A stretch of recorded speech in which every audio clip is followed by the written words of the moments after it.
Mystic ancient secrets can all be answered when you ask the mystic access guru. That is I, the great exalted one. I have come across 3 astral projections through the god plane and the hero metamorphosis to give you the knowledge you deserve. Hello, hello. Got one person in the audience. So, yeah, we're back on Flatzoid today. So, I guess he isn't done with Flat Earth. And we are live. How's it going, guys, on this awesome day? And it's going to just be about why can't people. Oh, hey, gravity hits hard. I love this. Why can't people accept reality? Well, you first, Flatzoid. You first. One thing I wanted to show before we start is this. Should be able to find it here. Where is it? There it is. This is by James Mann. 5 years sharing flat Earth truth by James Mann. So this is pretty funny.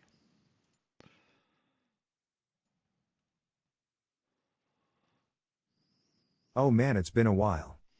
I had forgotten about the angry, ignorant, and overly triggered Sean Hawkins, deceiver of the gullible and lazy. I have to say Sean Hawkins is not the brightest bulb in the pack. Last night Sean Hawkins trolled my truth channel yet again, without ever using a single brain cell, which is typical of Sean, as he's not the sharpest tool in the shed, just a tool. He knows he can't debunk me or Flat Earth, and that keeps him awake at night, triggered and angry. Now Sean didn't direct his anger toward me, instead this angry clown left his triggered comments under my followers, like a coward. Again, Sean Hawkins is not the brightest bulb in the pack, What? just a wannabe. I didn't address you. I challenge you to a debate. Let's see.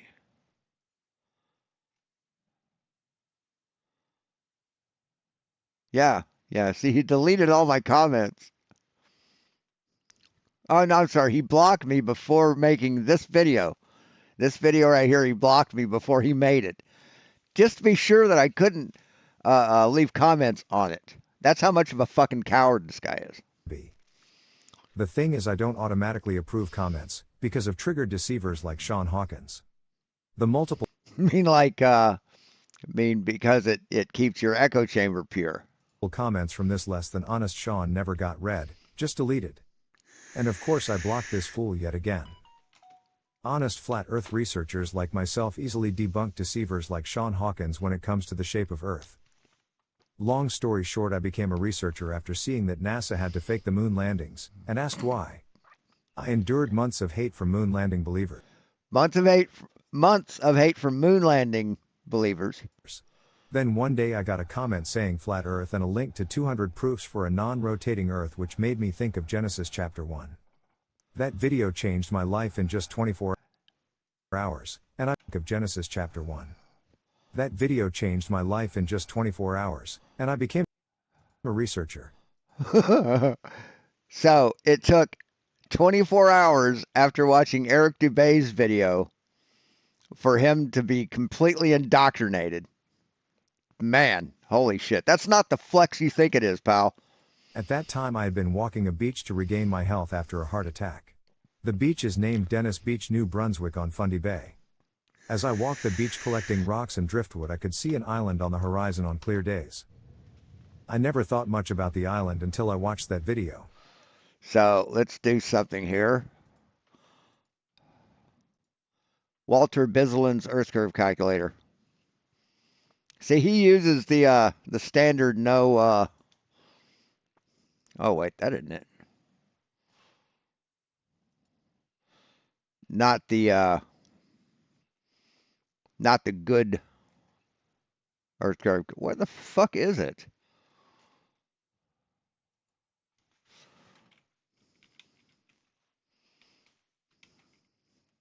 Damn it. I can't spell.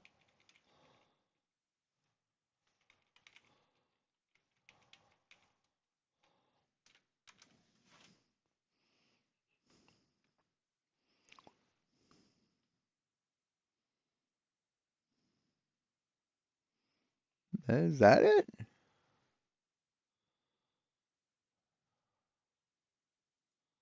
Oh, wait. There it was. There it was. No? What? Okay. Oh, he's changed it. He changed it. Oh, he changed his website to Walter, or the name of it. So, okay. I reached the section on Earth curvature calculators, and life changed in just 24 hours. I learned the name of that island, Alote, Nova Scotia. I learned it is 28 miles from the beach, and Alote, Nova Scotia. Alote, Nova Scotia.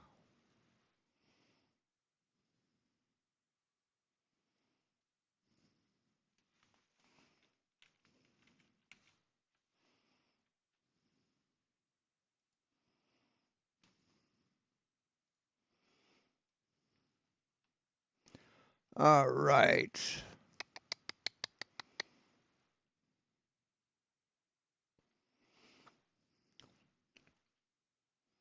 that it's 328 feet high in the center. I entered that info into an Earth curvature calculator, learned it should always be blocked by 421 feet of Earth curvature horizon on clear days. I never thought much about the island until I watched that video. I reached the section on Earth curvature calculators, and life changed in just 24 hours. Let me see. Nova Scotia. Let's just find it.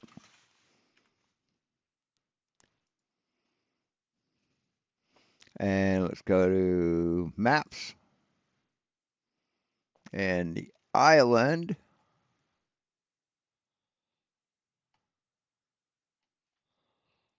I learned the name of that island, Alote, Nova Scotia. I learned Alote, Nova Scotia.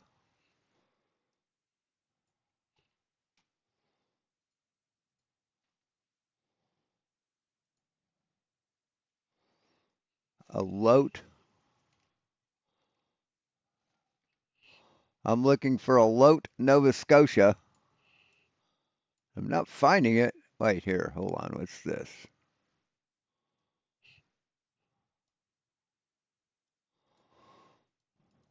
Huh? Anybody finding this?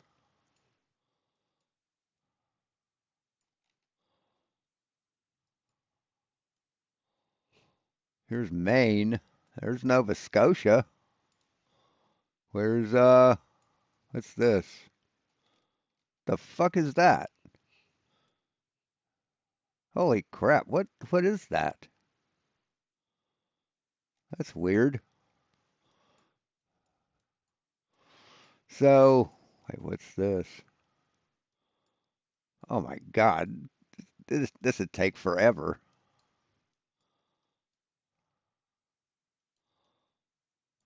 Oh my god, you know how many fucking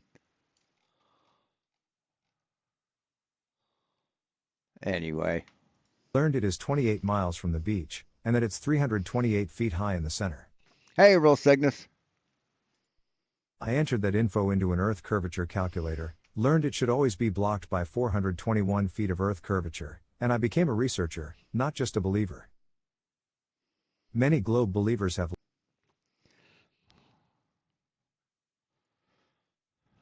Let's try this. Videos. There we go.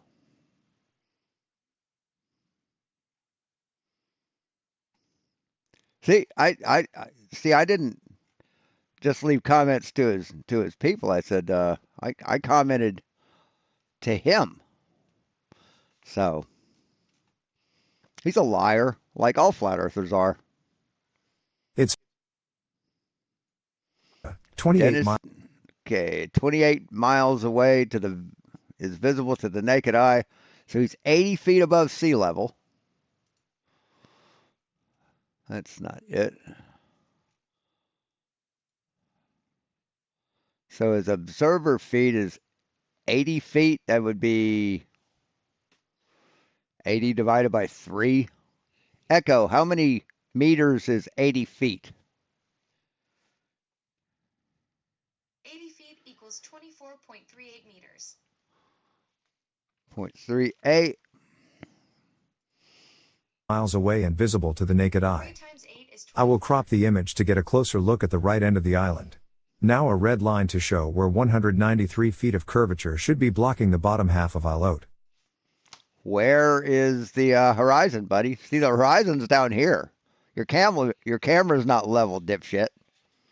Everything below the red line should not be visible, and that includes mainland Nova Scotia 46 miles away. You can clearly see that red line is well above. So 46 miles away.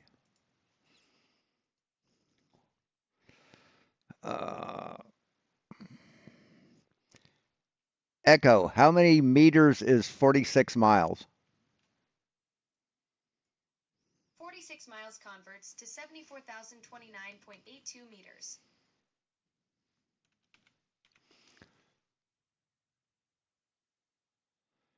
What was that again?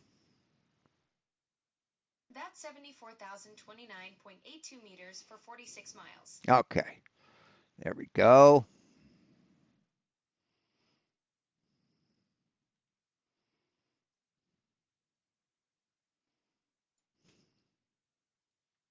Above mainland Nova Scotia. Again, this means we should not be seeing any of the mainland, but we do.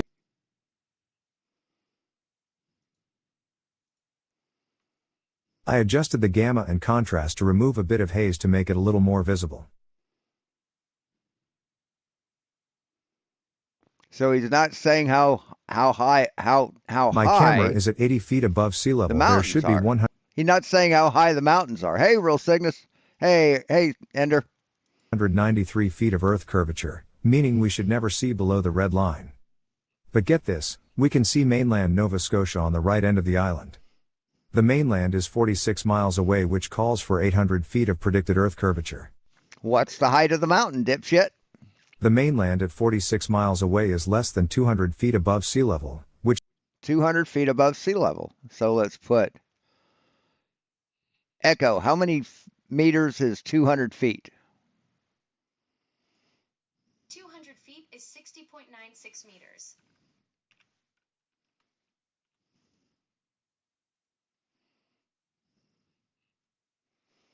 And let's see, refraction, standard refraction. Sorry, what was that about refraction?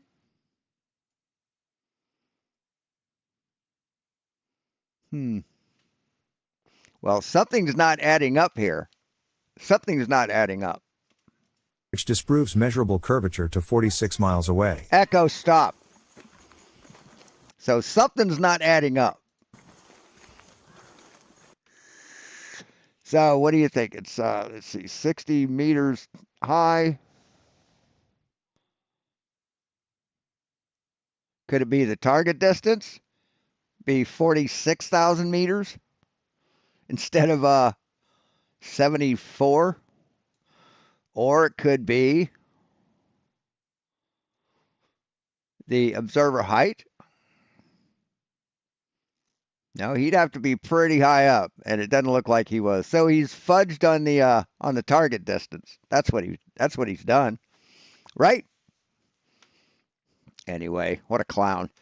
Anyway, this is Flatzoid Live this morning. People just accept reality. It's good to see you. We're joined by Roger, Michael, PJS, he's PJ's face, and Andrew Johnson. And actually, let me see. Hold on. Let's go back here.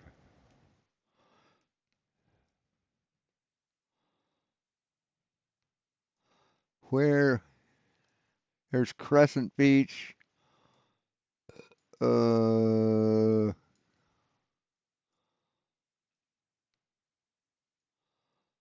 Bear River.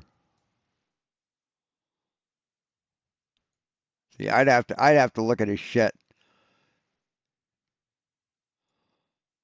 It said Dennis Beach. I'm not finding Dennis here. Let's Dennis Beach.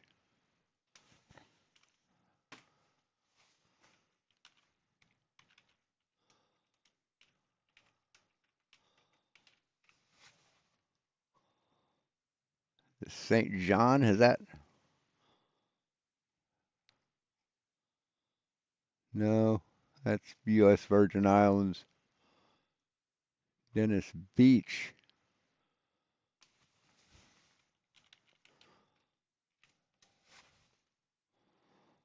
There's Dennis Beach.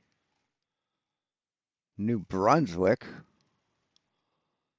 So let us, where's the measure? Where's the measurement?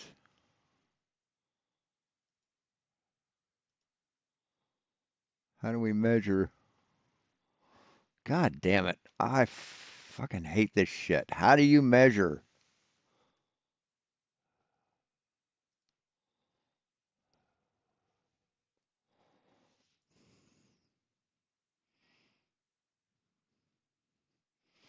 So Dennis Beach is like here, right? Where was it?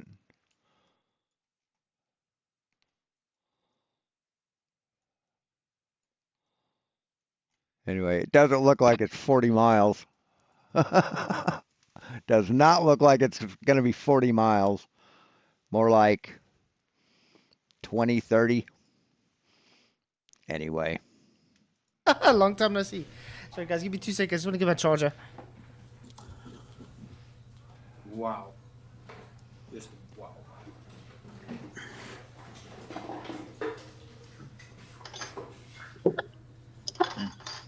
I don't know why YouTube does that. Anyway, good to see you guys.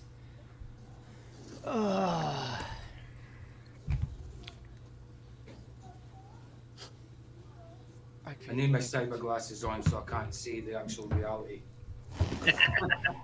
Well, we all know reality says something. Oh, I've got the glasses on. The question is reality real? That's what I want. Well, that's what reality Has to be, but means, isn't it? Yeah. I get my phone on silent. Forgot totally to put my phone up. It's flat. Okay. Anyway, Oh. good to see you guys. So how's it going, Andrew? Sorry. Yeah, good, Keith. I'm just intrigued why my account got blocked sometime in the last 3 or 4 hours. Maybe you trolled? Well, Keith, you were having some conversations with me in your chat of your last video. Glenn Selch was having great conversations with me, and sometime in the last few hours, somebody blocked my account. Well, it wasn't me. Probably one of these guys. People see Or Vicky. Probably Vicky. know I you as didn't a say troll. People know you as a didn't say- troll. I haven't done it either, but people know you as a troll. If they see your No. name, they're going to block it. Yeah, well, why would they do that? That's what a coward does, PJ.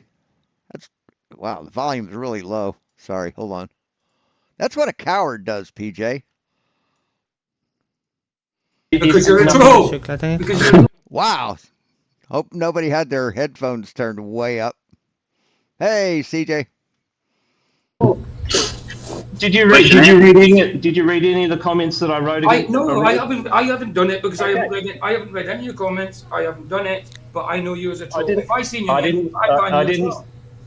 I didn't say it was you, PJ. I didn't say No, it was you, I Flatzoid. know. Flatzoid, you saw some of the comments that I made in that last. Yeah, I saw against nothing that wrong last with video. him. Yeah, I saw nothing wrong with him.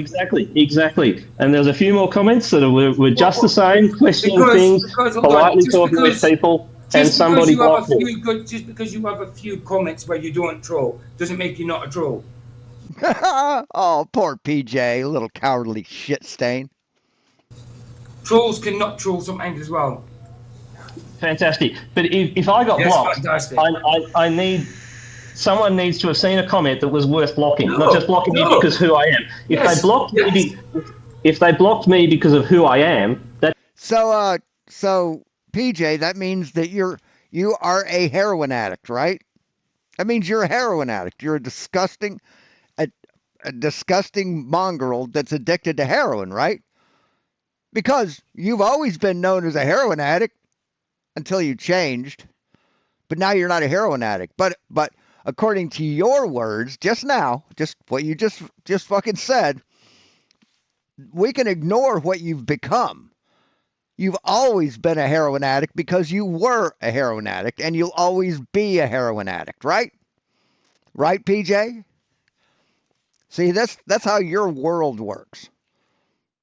That's bigotry. So, what do you mean it's bigotry? It's bigotry. Yes. Absolutely, PJ. Yes, it's you are the thing that you complain about. We know Wait, you just Bigotry. It's troll already. prejudice. We have seen the enemy, and they is us. It's prejudice. No, we have seen the enemy, and we is them. Something like that. Just to block me Wait. because of who I am, Wait, not for what I wait, say. Andrew, Coming you from know a the bigot. thing is, you know, you've got a history of trolling, and so if Really, people, explain that. Yes. hence why your comments have always Yeah, trolling means presenting truth and evidence. That's what trolling is to these pieces of shit. been Okay, blocked. Keith. If I have a history of trolling, why do you engage with me and not just block me straight away when you see me? Because I commenting? gave you a chance today, and I saw you. Okay, your Yeah. comments Oh, there were you go. fine. So then somebody else who has managing mod status or greater didn't give me that chance. Somebody saw that my name was there and decided to block me with prejudice. Which is sad. No, it Not doesn't because mean. of It doesn't anything I mean. say. Doesn't mean. Yeah, it does mean prejudice. It absolutely means prejudice. Let's see what the definition of the word prejudice is. Prejudice definition.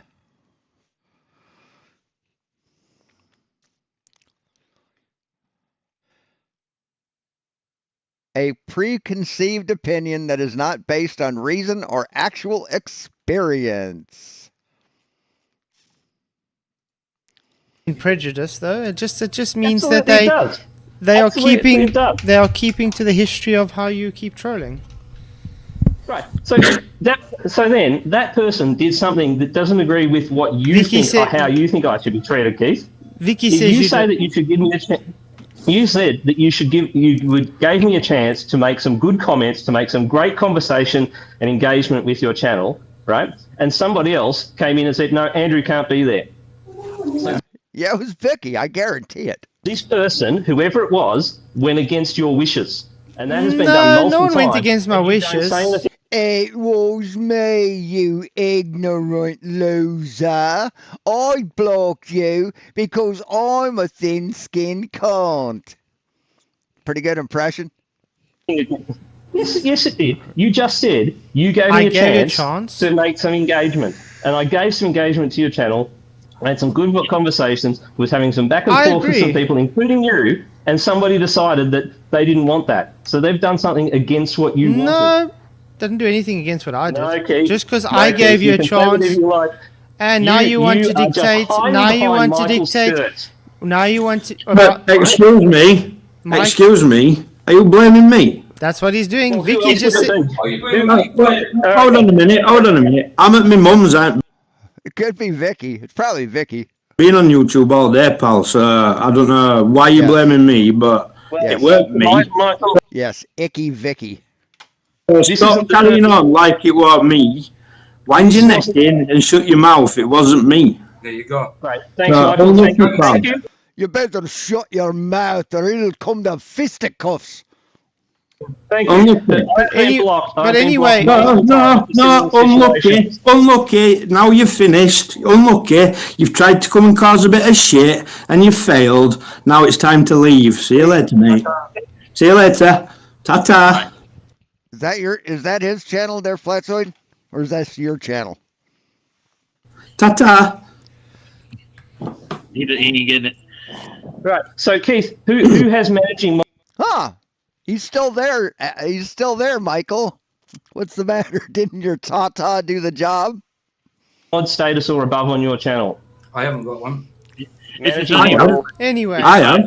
Anyway. The thing is with that he wants to come on my show and start dictating and telling me what I think and what I should do and what, that's not how it works, Andrew. I gave him a It's just trying chance. to- Oh, look at the coward. Look at the fucking coward. He begs people to come on his show. He begs them. And then he kicks them off for nothing. For fucking nothing. That's trouble, mate. I gave him a chance. Fucking coward. Instead, what he should have done now if he came out is just apologize and say, yeah, guys, you know, I saw I've been, I don't want to see as a troll. Can we do some? No. What the fuck are you talking about? Instead of that, he starts trying to cause drama, and that's called trolling, Andrew. So Because so you to- literally to come know- here and you keep making false accusations. So, blocking someone for nothing is not causing drama?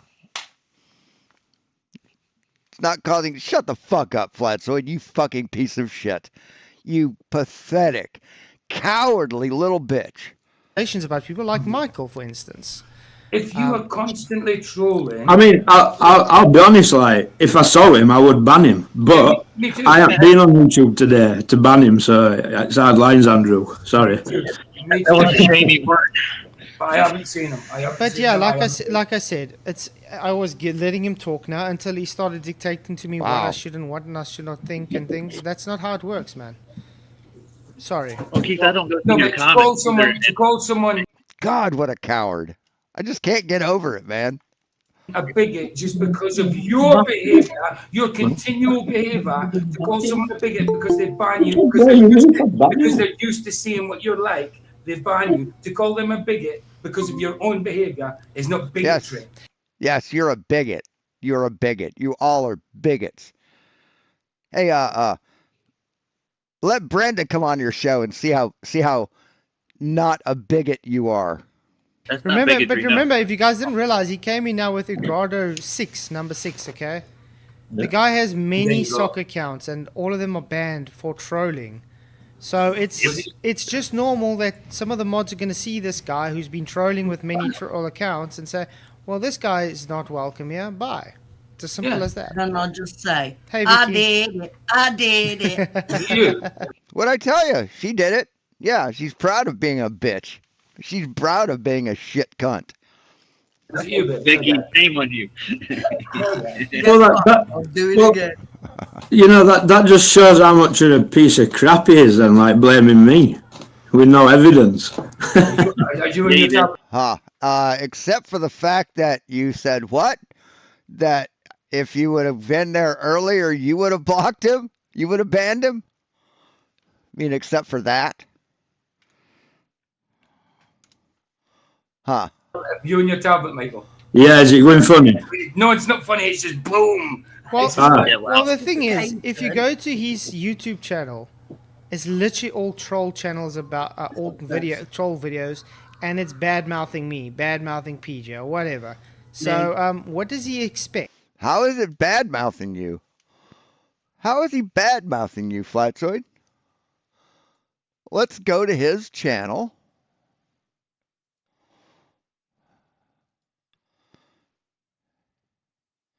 Is it Andrew Johnson? No. Eduardo Igricio.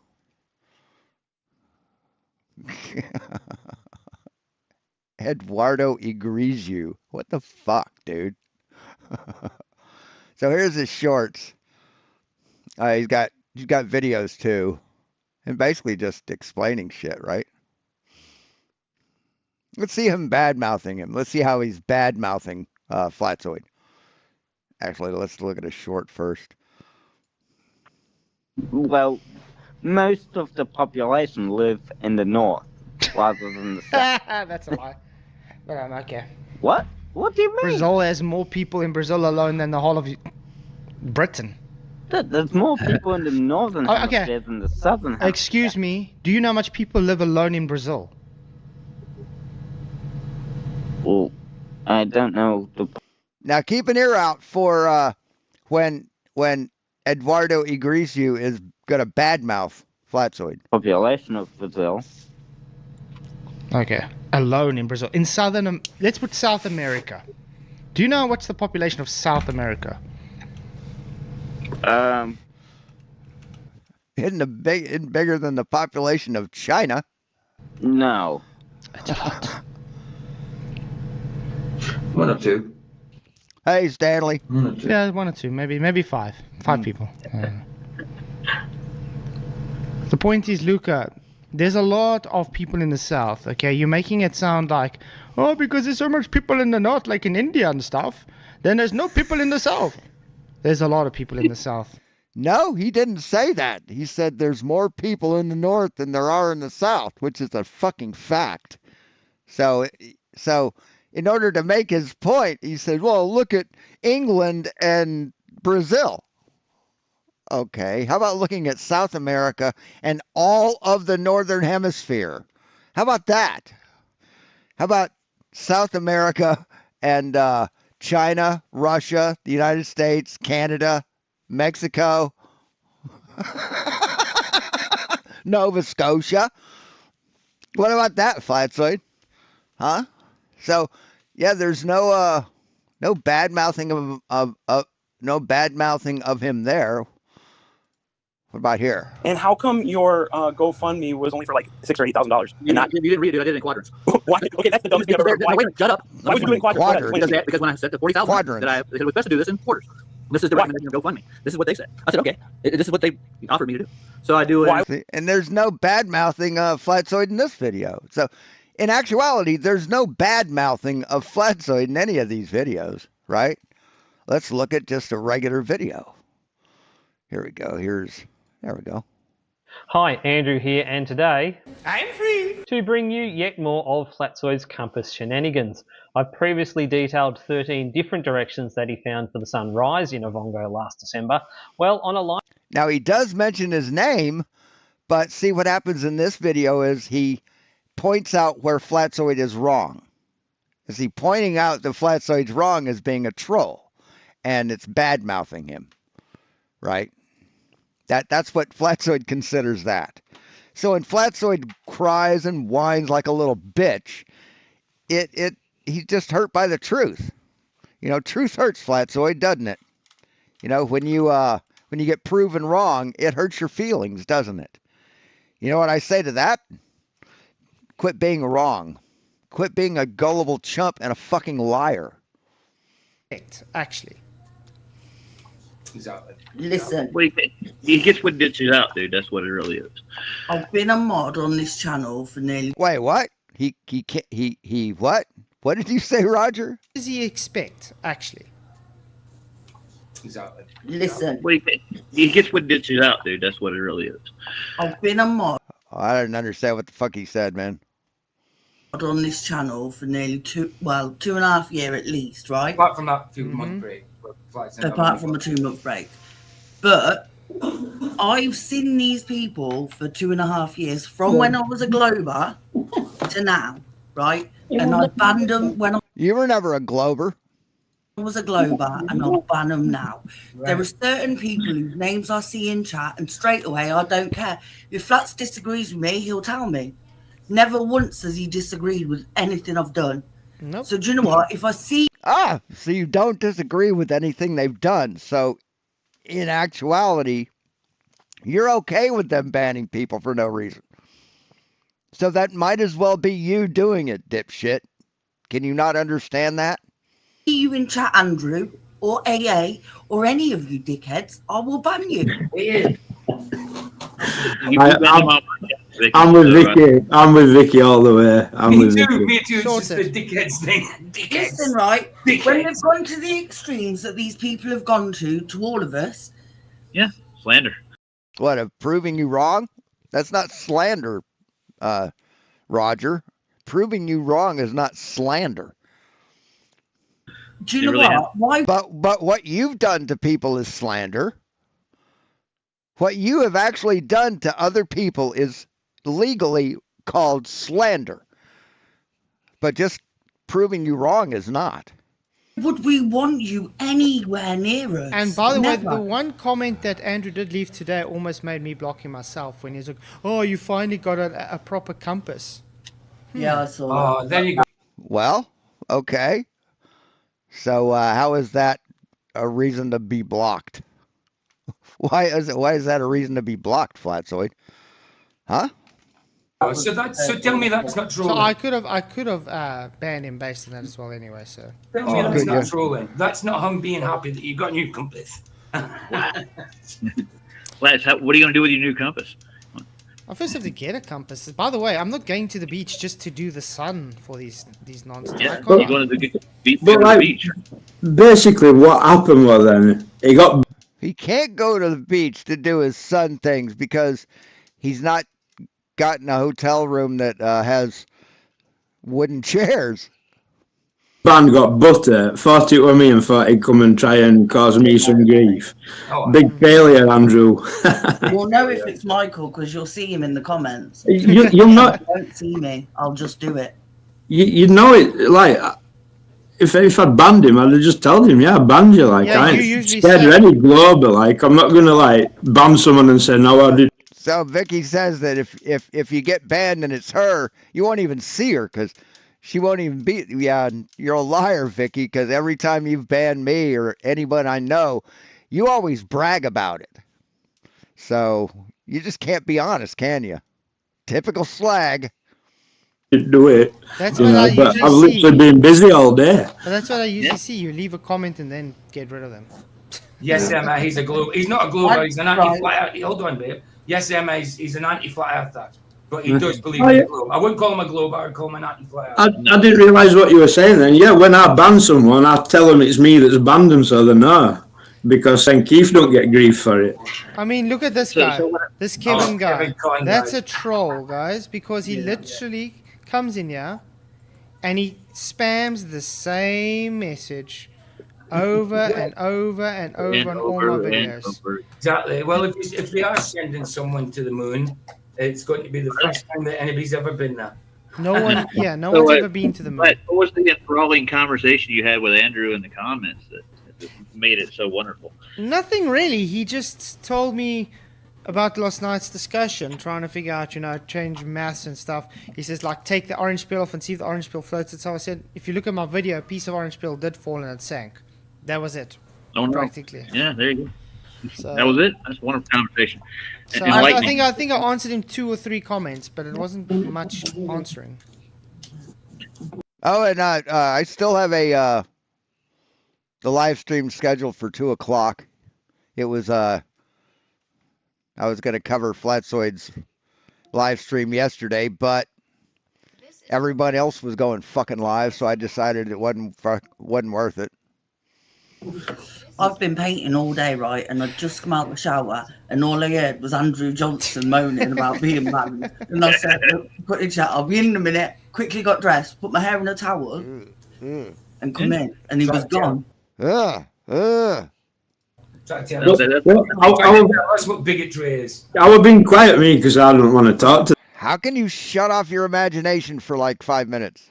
How can you do that? Please tell me. These people, like, I thought, hold on a minute, he's insinuating it's me. So, like, are you blaming me, Andrew? And he was like, yeah, well, hard lines, mate. I'm at my mum's. Well, he did say I came in and said hello to him. He didn't even see him there. Then I just kind of waited. Flats as he's starting to look down, like, oh no. I saw your face. The first thing I put in chat was it was me. Oh, did you? I didn't see that. I didn't notice. Before I come in. Yeah, and I said you said that exactly. But anyway, can you see how the people just can't accept reality? Yeah. Can't accept reality? That had absolutely nothing to do with people accepting reality, Flatzoid. What are you talking about? What a fucking clown. Yeah, look at that video Michael put in with Sean. He looks like a fucking pinhead.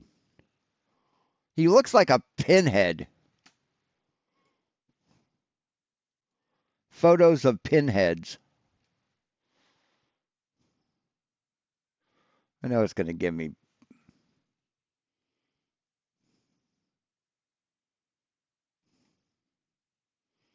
Hold on.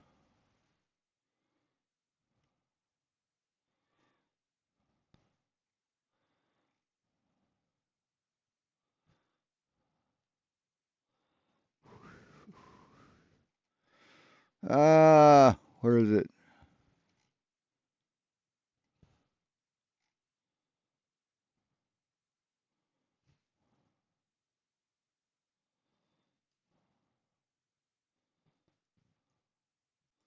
Zippy the Pinhead. There we go.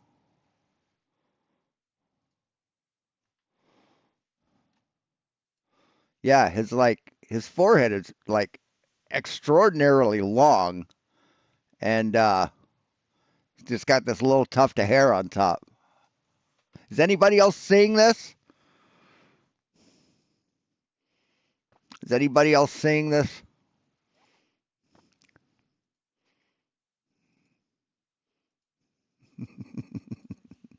Come on.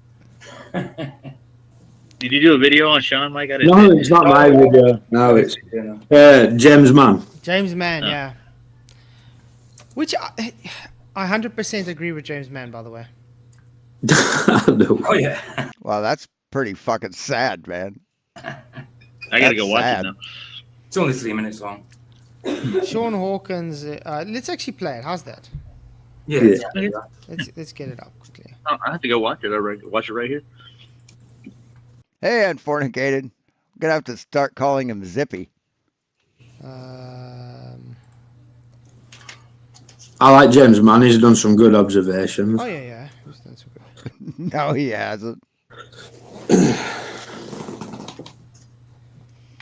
Yeah, Pablo's dog put out a good observation yesterday, and man, it was excellent. He broke it all down, refraction, the whole 9 yards. It just showed exactly like 22, 21 miles of this. You shouldn't see that shit. I mean, Yeah. Nice.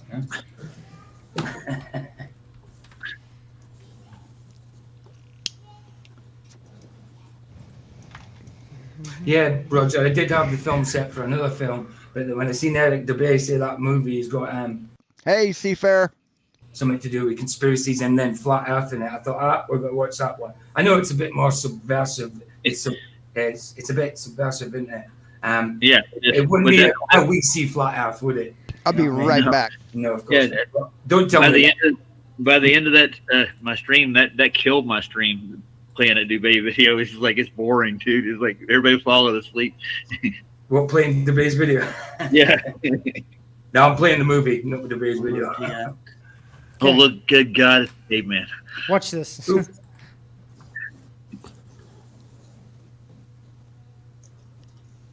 Why is there no sound? Oh man, it's been a while. Here it is. I had forgotten about the angry, ignorant, and overly triggered Sean Hawkins, deceiver of the gullible and lazy. I have to say Sean Hawkins is not the brightest bulb in the pack. Last night Sean Hawkins trolled my truth channel yet again, without ever using a single brain cell, which is typical of Sean, as he's not the sharpest tool in the shed, just a tool.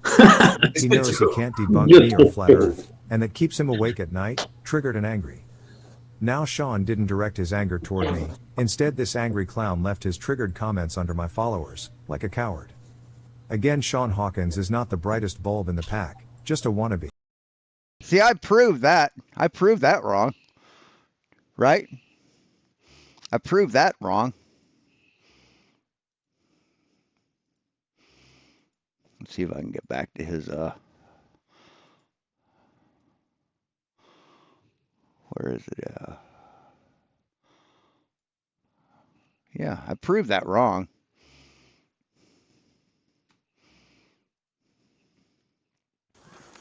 See, I just proved he's a liar because these are the comments I left on his channel, not toward his followers.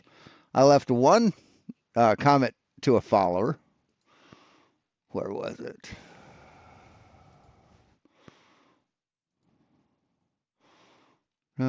There was I did post one comment to a follower, but he deleted it. So yeah, I posted 2 to you. Actually posted more. Challenged you to a debate. So, which you chickened out of. The thing is I don't automatically approve comments, because of triggered deceivers like Sean Hawkins. Yep. The multiple comments from this less than honest Sean never got read, just deleted. And of course I blocked this fool yet again. Honest. Proving that you're a fucking coward, right? There was nothing wrong with my comments. You proved again that you're a coward. Flat Earth researchers like myself easily debunk deceivers like Sean Hawkins when it comes to the shape of Earth. Yep. And I forgot how to goddamn drink a can of soda. What the fuck?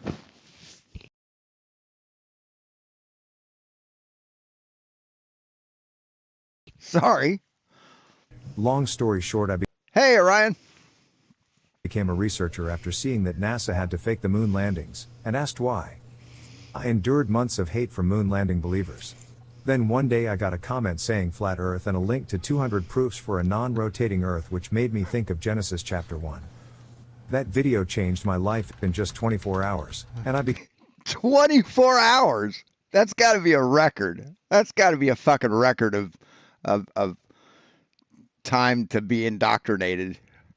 24 hours. And it wasn't even that, man. He watched the video and boom, right away. a researcher. At that time I had been walking a beach to regain my health after a heart attack. The beach is named Dennis Beach, New Brunswick on Fundy Bay. As I walked the beach collecting rocks and driftwood, I could see an island on the horizon on clear days. I never thought much about the island until I watched that video. I reached the section on Earth curvature calculators, and life changed in just 24 hours.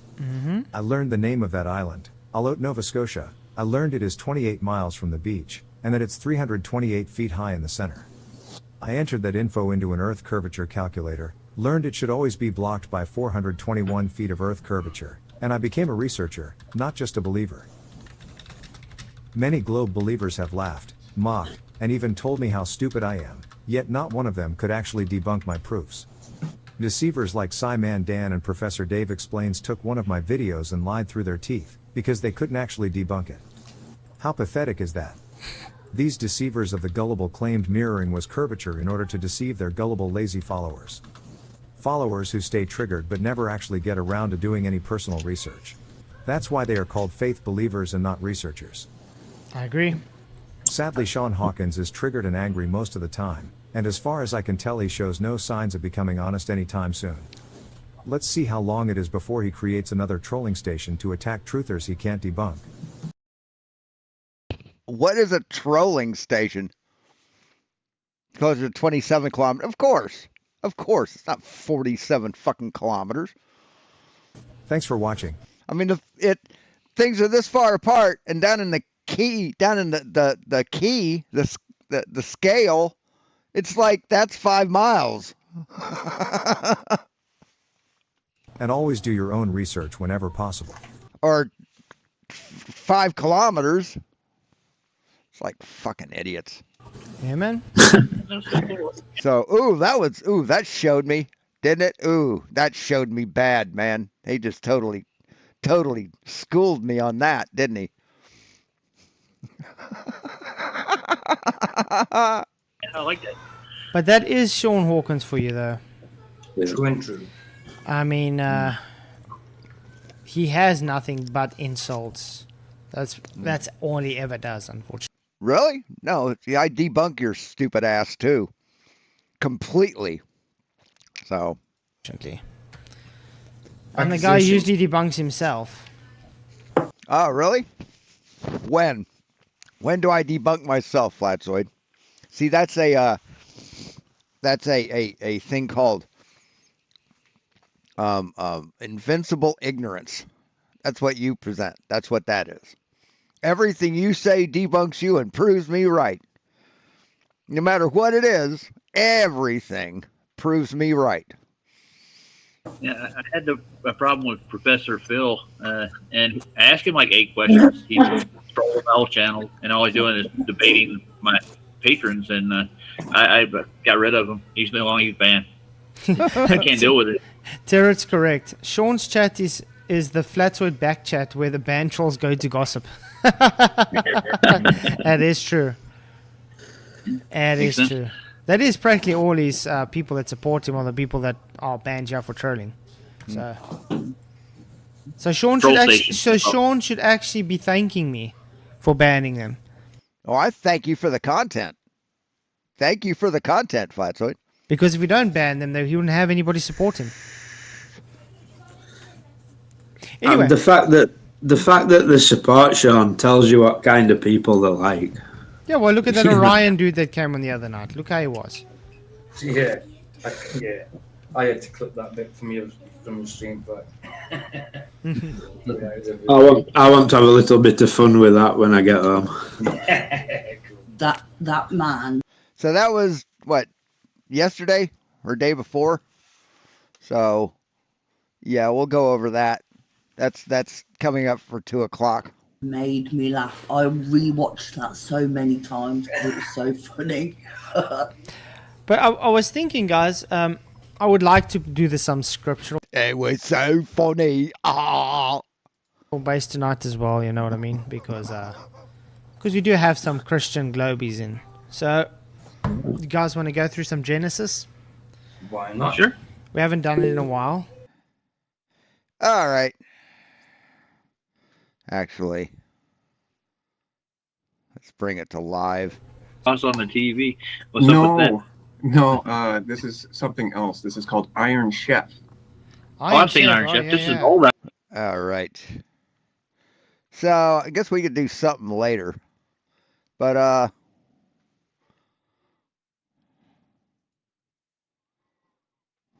where are we at?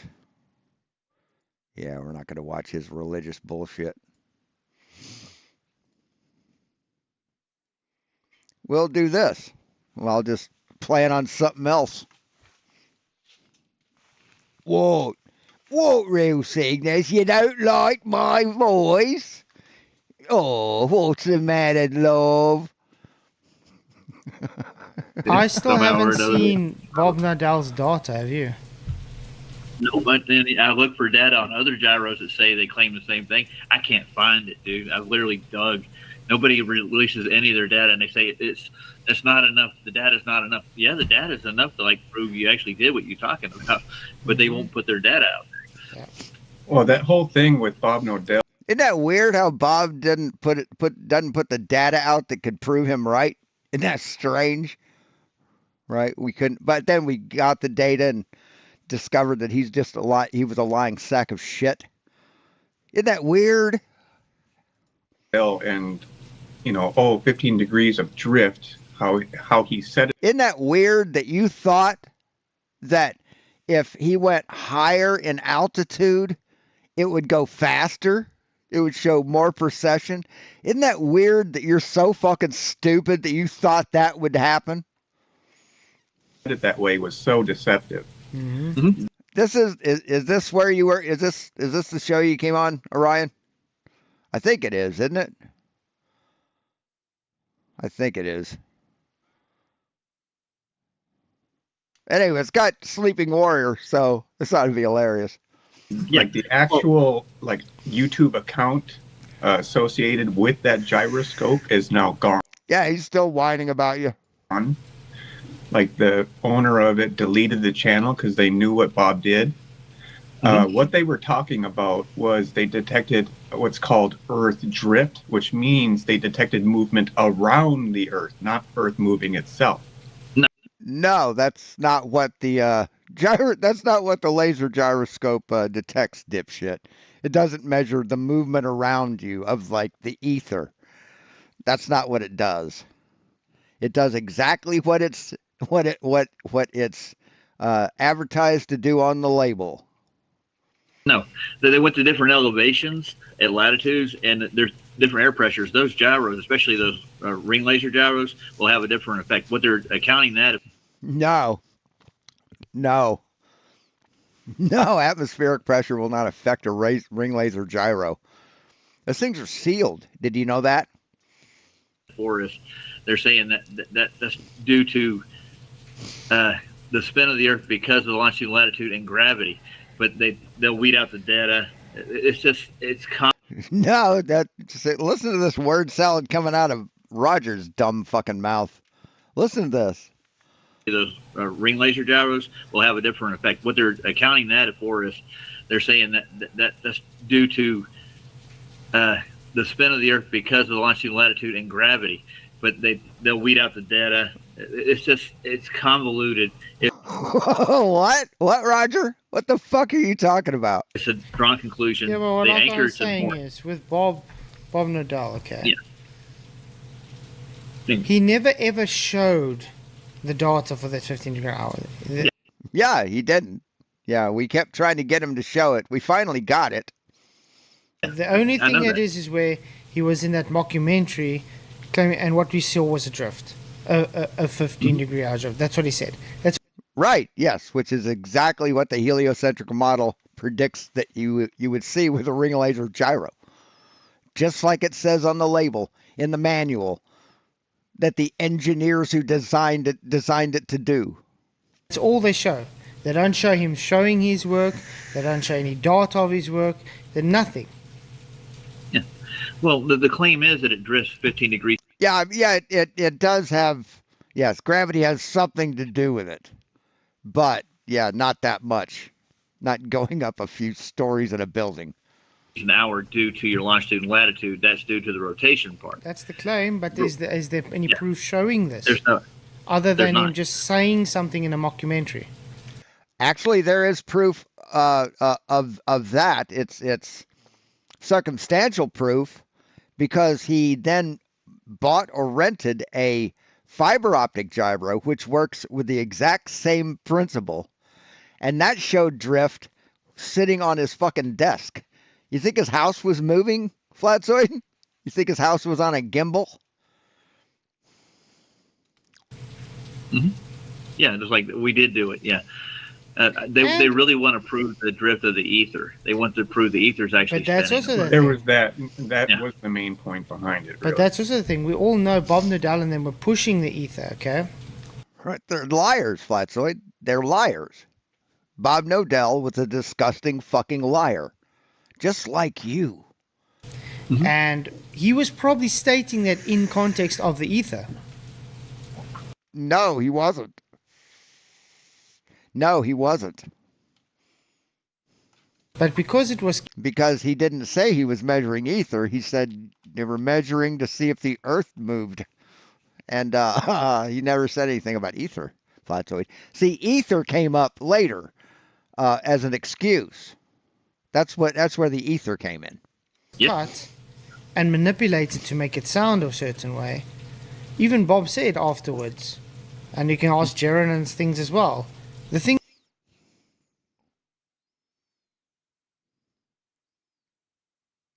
Yeah, but it doesn't work because of gravity, though. Right? Because gyroscopes work in space. That's how rockets going to the moon fucking adjusted. That's how a rocket adjusts in space. So it doesn't take gravity. Things they say was it's just, I think it's just pure inertia. Literally misrepresented and snipped and stuff to make it sound a certain way in a narrative. Yeah. So. Oh, I did look up another experiment where they said they proved it with 2 gyros, but they never showed their data too. It's not Bob Nodell. There's a lot of people that have done this before in the past. Well, then why don't they show this data? I don't know. That should be the biggest red flag. That should be the biggest red flag that they don't show this data. Yeah.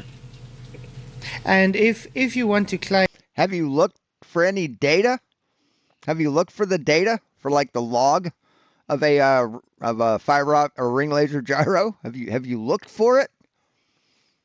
Or are you just expecting people to come to you and give you the shit? Which is it, Flatzoid? Claim that the Earth rotates 15 degrees an hour thanks to gyroscope. Well, then why don't we see Coriolis effect? We do see Coriolis effect. Yes, we see it in hurricanes. Yeah, tornadoes. We do see Coriolis. Why don't we see anything happen when something leaves the Earth? The fuck are you talking about, dumb fuck? What are you talking about? Hey, Westside. Doesn't work. No, they wouldn't even understand the data. They'd be like Mike the Pillow guy looking at fucking voting data. That's what that would just be a bunch of letters and numbers, and they wouldn't have any fucking clue how to decipher it.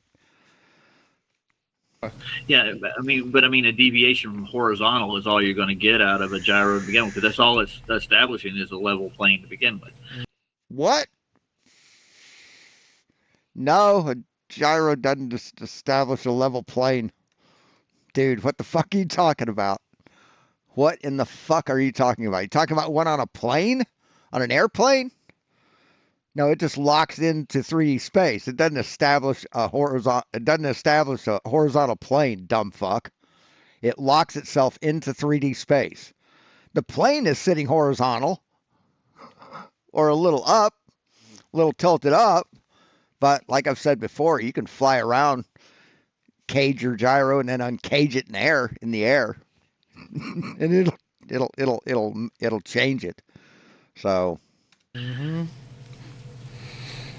Yeah, it's insane. They claim it's angular velocity. That's what they're quoting, but I don't see any. They don't show data proving that it was angular velocity that caused the deviation. And you wind those gyros up, they're going to have a transfer of energy that's going to happen after.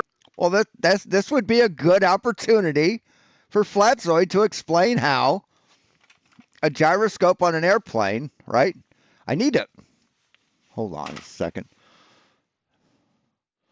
Side mission. Side quest. Airplane model STL file. There we go. That's 224. What the fuck are you talking about? All right, here, Cults 3D. I could probably get one for free there. Is it free?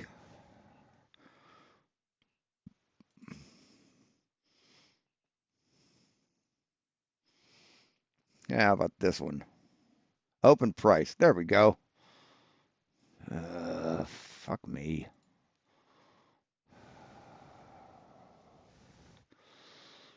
I don't want to have to fucking log in. Printables. Here we go. Printables. Actually, SR71. I'll look for that later. I need a fucking airplane model. I don't have a little airplane. Yeah, Thingiverse will do. For a while, eventually it will, and they say they have to run those experiments over and over again to get the gyro. So anyway, imagine this is an airplane, right? So you got an airplane flying flat and level on a flat Earth, but yet the gyroscope is processing, Flatzoid. The gyroscope is constantly processing as this plane flies. Why? Why? When a gyroscope can only process when it's taken out of 3D space, when its orientation is out of its original orientation, right? Like if it's going around the curvature of the Earth, it would process. But if it's flying flat and level, it doesn't. It wouldn't. So why is it processing when it's doing this, Flatzoid, and not, according to you, doing this? Why? Please explain. Road even declinate at all, if anything. And it's probably more due to altitude and air pressure on your longitude and latitude, your height above the elevation. Yeah.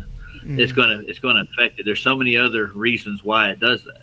It has nothing to do with Earth spin. They just want to attribute it to that because they have to have that belief. And even Foucault's pendulum, the same thing. You know what I've been laughing? I've been watching. I don't think you guys watched Action Lab's latest video. If you've kept an eye on Action Lab's videos for the last few years, he's been trying very hard to try and show perpetual motion of spinning, in a frictionless environment. You know what I mean? All right. Can you make something... Ooh, there we go. SR71. That'll do. There we go. STL. Download it. We turn the printer on. I'll have to swap the filament over to black because you can't have a red SR71. Hey, Lisa. Things spin without ever stopping, and he's never ever achieved that. Now, right, because that would be impossible. That would be perpetual motion, and there's no such thing. The latest attempt was his closest one, you could say, using diamagnetism. And even with the diamagnetism and in a vacuum still with no resistance. You mean magnets? Distance, it still ends up stopping. Yeah. Now my question is, if they are unable to successfully demonstrate that a violation of the laws of motion, physics, thing can just spin forever. How is it they can claim the Earth is spinning constantly without slowing down, without stopping or anything in their space? Let's see. Has the Earth spin slowed down?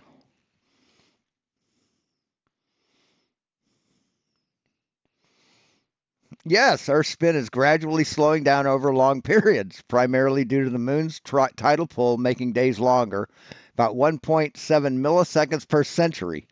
But this slowdown is often counteracted by other factors like melting ice causes short-term fluctuations, even speeding up the spin, sometimes leading to recent discussions about negative leap seconds to keep time accurate. So yeah, Earth, the spin does slow down occasionally. But what's your point? But they can't demonstrate this. Yeah. What is there to slow it down, Flatzoid? What is there to slow it down? Have you ever fucking asked that? Hey, Tinker Phil. Have you ever asked yourself that? What is out there to slow it down? Every demonstration goes against that narrative. Yeah. And I want to answer Wes. Right. Every demonstration on Earth that has gravity that will cause friction. Yeah. Yeah. What's your point? Break with you. I quoted gravitas means weight. It's not the etymology. gravity. It's just the etymology word. Right. And then later we discovered that things had weight because of gravity, and we assigned the word to that. You know, if you go into a person's house in England, you're going into their flat. If you look in your wife's shoe closet or in your wife's clothing closet, you'll find a pair of flats. If a person sings off key to the negative, he's flat. If a person there was one other I was thinking of, but I can't remember. So are those describing the shape of the Earth, Flatzoid? No, they aren't, are they? You know, a word can have multiple meanings. It's just to say it's gravitas, to give weight to something. So, and the word gravity comes from gravitas. It's a derivative of it. Exactly, because it's just the way they're trying to say it's got weight. They redefined those words over time, didn't they? Yeah. Yes, they did. It's almost based on scientific discovery. It's criminal what they've done with that. Mm-hmm. The same with level too. Like level is now curved to the liquid parts. Well, they're trying to do that with level. Right. It's been like that since the beginning, man. It's been like that since the beginning. We see what they're trying to do with level. The same thing they did with gravity. Mm-hmm. We see how they're trying to trick us with science and facts, but we're too clever for that. Well, gravity, weight is due to density, dude, Wes. That's just the fact. Yeah. Yeah. Oh, right. Yeah. Yeah, that's a good question, Ronnie. Why are the sun and moon and stars circling above flat Earth? Why haven't they slowed down? Why aren't they falling? See, they can't answer those questions, but we can answer theirs. Isn't that weird that we can answer all of their questions, but they can't answer any of ours? Yeah, well, if you look at Archimedes' principle, before gravity was even postulated, which was 1,900 years before Newton, by the way, guys. They never had gravity in their formulation. It was just simply weight. That's it. What? Formula for buoyancy didn't have gravity? See, that's what that is, man. He devised the formula for buoyancy because of that. There wasn't such thing as gravity. And last time I checked, they used that formulation for ships and boats and things, and it worked. Yeah. Right. There was nothing wrong with it. No, they just wanted to add their dogma and their religion into it, which is basically heliocentrism. Exactly. And they wanted to calculate the orbits of the Earth and the orbital motion, but that's failed several times over. But they have ad hoc explanations for their failures, and they don't understand why to throw away your theory and actually make an observation in the real world instead of go off into fantasy land, which they're doing now. Mm-hmm. They've never been to these places. You know that already. You can't fly to these places. Just one of those things, man. It's a fiction. Yep. Wait, what? I was reading something. I'm sorry. I totally missed Roger's intellectual insight. Simply wait. That's it. There wasn't such thing as gravity. And last time I checked, Here we go. No single person invented gravity, but an Indian mathematician, Brahmagupta, in the 7th century, was one of the first to describe gravity as an attractive force, centuries before Isaac Newton. Other scholars like Aryabhata and Bhaskaracharya also made significant contributions to understanding gravity before Newton. And other thinkers like Aristotle and John Philoponus also developed relative concepts. So, yeah. See, we've known about gravity for centuries, man. We only started quantifying it recently. You are dumb as fuck.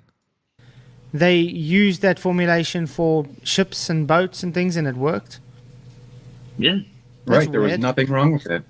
No, they just wanted to add their dogma and their religion into it, which is basically heliocentrism. Exactly. And they wanted to calculate the orbits of the Earth and the orbital motion, but that's failed several times over. But they have ad hoc. How did that fail several times over, Roger? How did Kepler fail? How? Please explain how Kepler failed. Jesus fucking Christ, these people. They just fucking say shit. They don't know anything, so they just say words that they think that someone who knows something would say. But they're completely fucking wrong every single fucking time. No, they tried to calculate orbital motions, but they failed. When? Explanations for their failures, and they don't understand what to throw away your theory and actually make an observation in the real world instead of go off into fantasy land, which they're doing now. They've never been to these places. You know that already. You can't fly to these places. Just one of those things, man. It's a fiction. Yep. Fly to what places? What places can't you fly to? Where? What? Did anybody follow that? Exactly. Yeah. And they he didn't mention any places, and then says you can't fly to any of these places. Jesus Christ, man. They love the fiction. I mean, it's a romanticism. I think it looks like even with Foucault, everything he did, he could do no wrong. Newton can do no wrong. Their theories were completely held up and postulated, proven beyond a shadow of a doubt. Yeah. Yes, that's how it becomes law. That's how a theory becomes law, buddy. Yes, it's repeatability. It's consensus. That's how that happens. That's science. The thing that you guys understand, that's what that is. So just the mere fact that you fucking scoffed at the fact that everybody agreed with him and proves you don't understand science at all. And I'll ask them questions like, is there any friction in the Foucault's pendulum? Like, yes, there is. Well, how do you get a completely station? I mean, you eliminate all of the variables that would cause the pendulum to declinate in any direction. They can't. Yes, they do. Yes, they do. That's why they use a ring, a magnetic ring, to pulse it, to give it a little shove. It works in all directions. Works toward the center of that ring. That's how they do that. Yet they do take steps to make sure it doesn't process wrongly. Jesus fucking Christ. There's no way that you can do it. Mm-hmm. It has to literally be free floating to get the results you need. No, it wouldn't have. Why? Why? Fucking why? It had to be free floating. But I guess it works for them.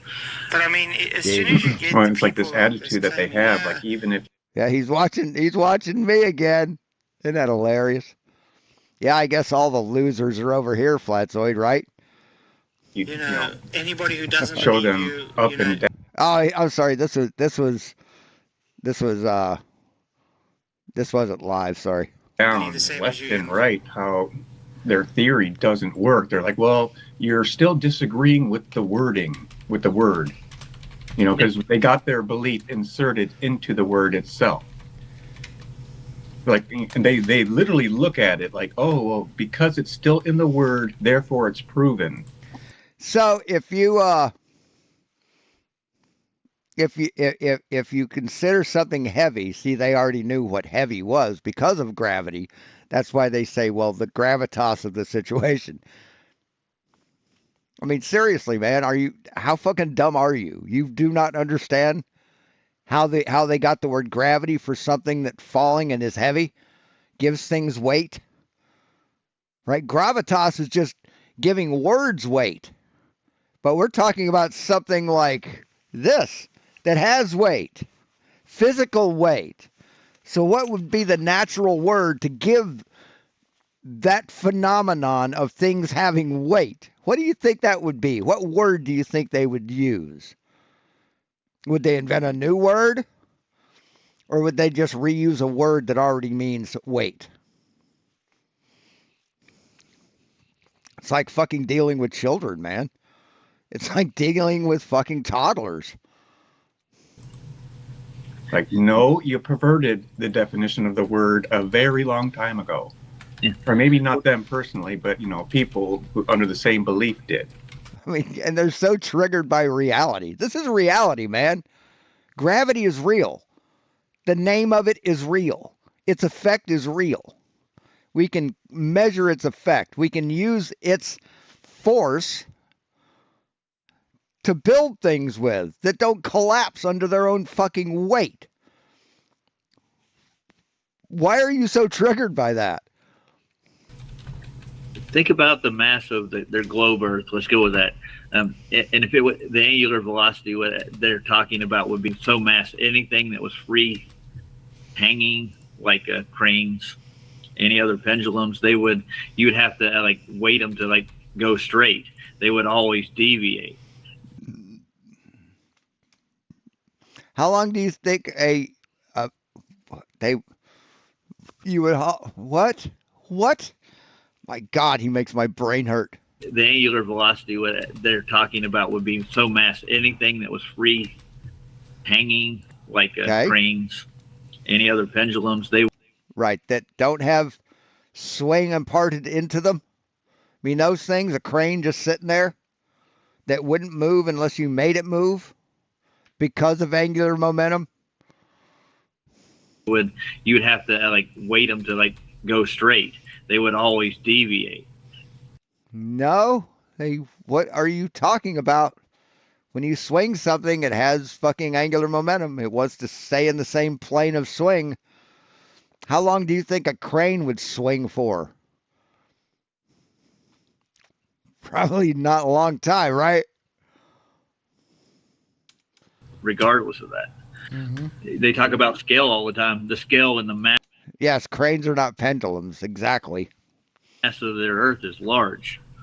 That would transfer into any free hanging object. Period. That would be my first conclusion. But now it doesn't. Do you see your swing outside out back? Is it just automatically swinging back? No, and the mere fact that you think it would, because the Earth is moving, it just proves how fucking dumb you are, man. It proves how incapable you are of having a serious conversation. Back and forth, just even the slightest bit. No, it doesn't. And that's why I like Leo's take on it. Like, if my crane doesn't do that. And it doesn't. Yeah, he's right. Yeah. Okay, I'm going to get a new link going, guys. They mentioned Leo. That's a level Earth observer. He's a crane operator. He's not as smart as Roger. Let's just leave it at that. He thinks that since the Earth is spinning, cranes should be like at an angle, facing like east or west, east, whatever. He thinks that the crane should be like if you're taking a where's that little rod? right? Like if you've got a string, right, when you move it, it lags behind. He thinks cranes should be like that all the time. That's what Leo thinks.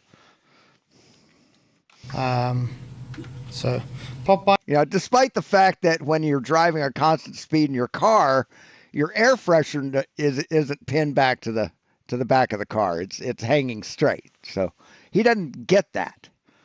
He doesn't understand that. And yeah, guys, so if anybody wants to come in for this flat earth section, please do so. And get booted immediately. I know we got some Christian. See, we see what you do to people who come in to talk to you, Flatzoid. We see what you do to them. We saw this morning what you do to them. So why should anyone come on your show, man? Why? Globers in the chat, so it would be great to have a discussion with them on scripture. It would be great. And the flat earth. Oh, it would be great. I kind of feel like it's almost an oxymoron. Until they prove us wrong or say something we don't that hurts our feelings. To a point. I mean, this is my personal opinion. Oh, you just reminded me. So I do need to correct myself from the other day with Zebra. He didn't use an oxymoron with saying entropy is not a process, it's a measurement. He used a synonym.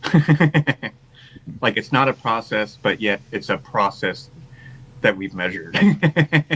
Cinnamon on toast. I know. Checking. Okay. Okay.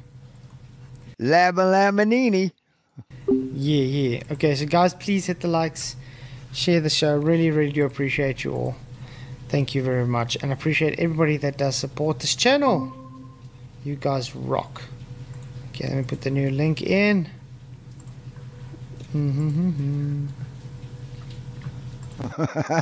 That made me think of this. Wait, what kind of car is that, bro? A Lamborghini. A Lamborghini. That's a Lamborghini. Yeah. Lamborghini.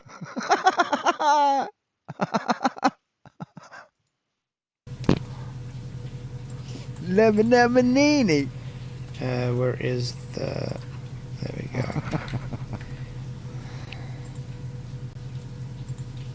And replacement message. So yeah, Sleeping Warrior, if you want to come in, man, hopefully Wesley will also come in or something. And it'd be great to have that discussion. The link is in if you guys want to come in. Excuse me. Great to have you all here. Okay. I do find it insane to believe it's a globe today. I do. That's because you're insane. That's because you have a mental condition, Flatzoid.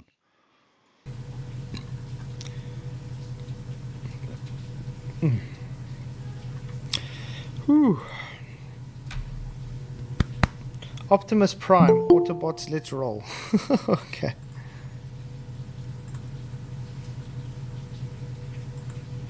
I find it really hard to understand reality. Why doesn't it want to work now?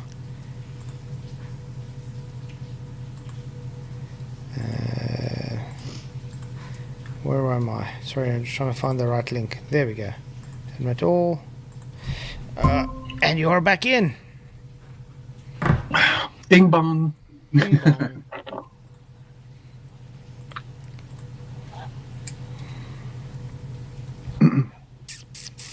I don't know why Globers don't understand that their gravity doesn't have any IV and DV manipulation. Yeah, it does. Yeah, it does, dummy. Neither does Flat Earth. So, yeah. See, we've shown you the measurements. We've shown you the proof, the verifications. Where's your map model and measurements, dumb fuck? Where are those? Well, they're still looking for it, you know. But I mean, they're still looking for the gravity. If you want to make a claim that, let's for instance say it's gravity, then that means you have to actually manipulate gravity to make the claim. Yes, we have. In the Cavendish experiment, they manipulated gravity. You manipulate gravity with the proximity of the balls, the masses of the weights, like that. Yeah, that's how you do that. You also turn the vector of gravity 90 degrees using a circular path instead of up and down. That's how you manipulate gravity. So you're stupid, and you're proving it. Yet they don't. They manipulate everything besides gravity. Right? That's a lie, Flatzoid. That's a feckless lie. We've explained to you how the Cavendish is run, but you continue to fucking lie about it. What a Christian you are. No, they don't. They never have. I mean, like if we tying, no man. Flat earthers are who Velcro is designed for.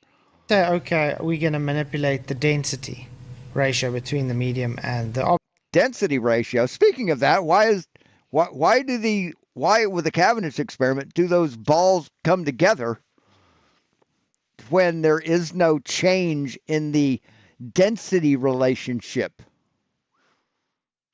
The density ratio. Why there is no change in density ratio with the Cavendish experiment, Flatzoid. So why does that thing start moving? Object. That's what we do. See, he can't answer that. He won't answer that. Won't even try. You know what I mean? You manipulate it. Mm-hmm. They don't even try to attempt to manipulate gravity. But yeah, we do. So question, Flatzoid, in case he wants to come over here and watch the show for a little bit. So you've got a small mass, right? You got another small mass. They're on a trapeze, right? This is a top view. And it's pivoted here in the center, right? Here, this comes out and it's attached to the top. So imagine this line here coming straight at you, right? So we're looking at the top view. Here's where we don't even put that. That'll just confuse dumb fucks. So here's the pivot point, right? And this thing can swing, right? Can move. And then you got these large masses that are over here, right? Or nowhere near, right? And this thing's still, Flatzoid. Right? If you look at a side view, here's the big mass, here's the small mass, right? And it's hung up by a rope. Right? This is looking on this direction at a side view. So this thing's still, it doesn't move, Flatzoid, at all. You got the medium that they're in. This thing only moves left and right. This thing only moves left to right. It can't move up or down. So the change in density of the atmosphere won't affect it. So why does this thing stay still until you move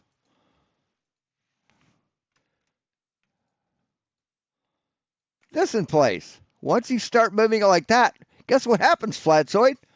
This thing moves. So why does it not move until this thing gets close to it? Why, Flatzoid? Because there's no change in equilibrium. There's no change in density. Does the density of this or this change? Does the density of the air change? No, it doesn't. So why does it move? Because they don't even tell us what gravity is. When you ask what's gravity, yes, we have told you what gravity is. We told you what science knows gravity to be. You just don't listen, man. You don't want to listen because you don't want to learn. Gravity. Oh, we don't know. So. Well, that's very scientific, isn't it? Yeah. And that's just a lie, Flatzoid. That's a lie. Why are you such a pathetic fucking liar? Yeah. No, not at all. Just amazing. Oh, good. I mean, he has the nerve to call himself a Christian after lying constantly, all the fucking time, about everything. He has the nerve to call himself a Christian. Explanations aren't scientific experiments, and there's no scientific experiment that's actually validated the gravitational force. Yeah, there has. Yeah, Cavendish, absolutely. The dropping of a feather and a bowling ball in a vacuum. That's a demonstration. It's also an experiment. So, you're just a liar, Roger. Nope. And just because one man said everything that has mass has gravity, that does it for me. Mm-hmm. That's my carrying error. Well, you're just dumb, Roger. You're just dumb. I mean, there's no other way to explain it. You're dumb. You don't understand anything. Satisfies my curiosity, I was going to say. Mm-hmm. That's my carrying error. Satisfies my curiosity, I was going to say. Just ask questions.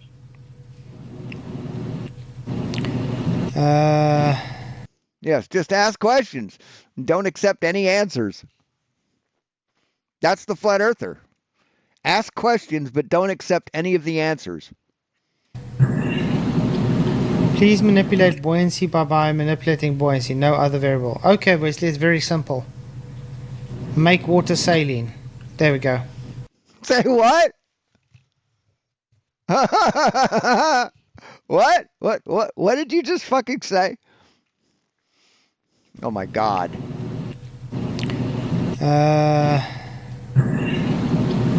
Please manipulate buoyancy by manipulating buoyancy, no other variable. Okay, Wesley, it's very simple. Make water saline. Right, you've manipulated buoyancy. That's what you've done. So you failed. There we go. Just like just like what Anthony did when he did his experiment. That is true, Ender. He manipulated the density of the medium. He made the water more saline, so it became denser. Right, increased the buoyant force because of gravity. So the egg accelerated. There we go. Pretty simple. That's manipulating buoyancy, Wesley. The buoyant force increased because the density ratio between the object and the medium changed. The object became denser, so therefore the net force increased from the medium, forcing the displacement of the egg, which caused the egg to accelerate upwards. Is buoyancy a force? It's a resultant force. One thing that this blew my mind. Sorry. This blew my mind. I have to show you.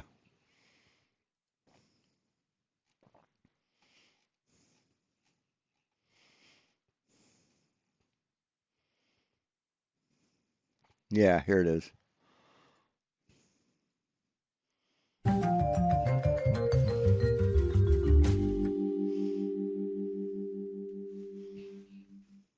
Why is that like that? Oh.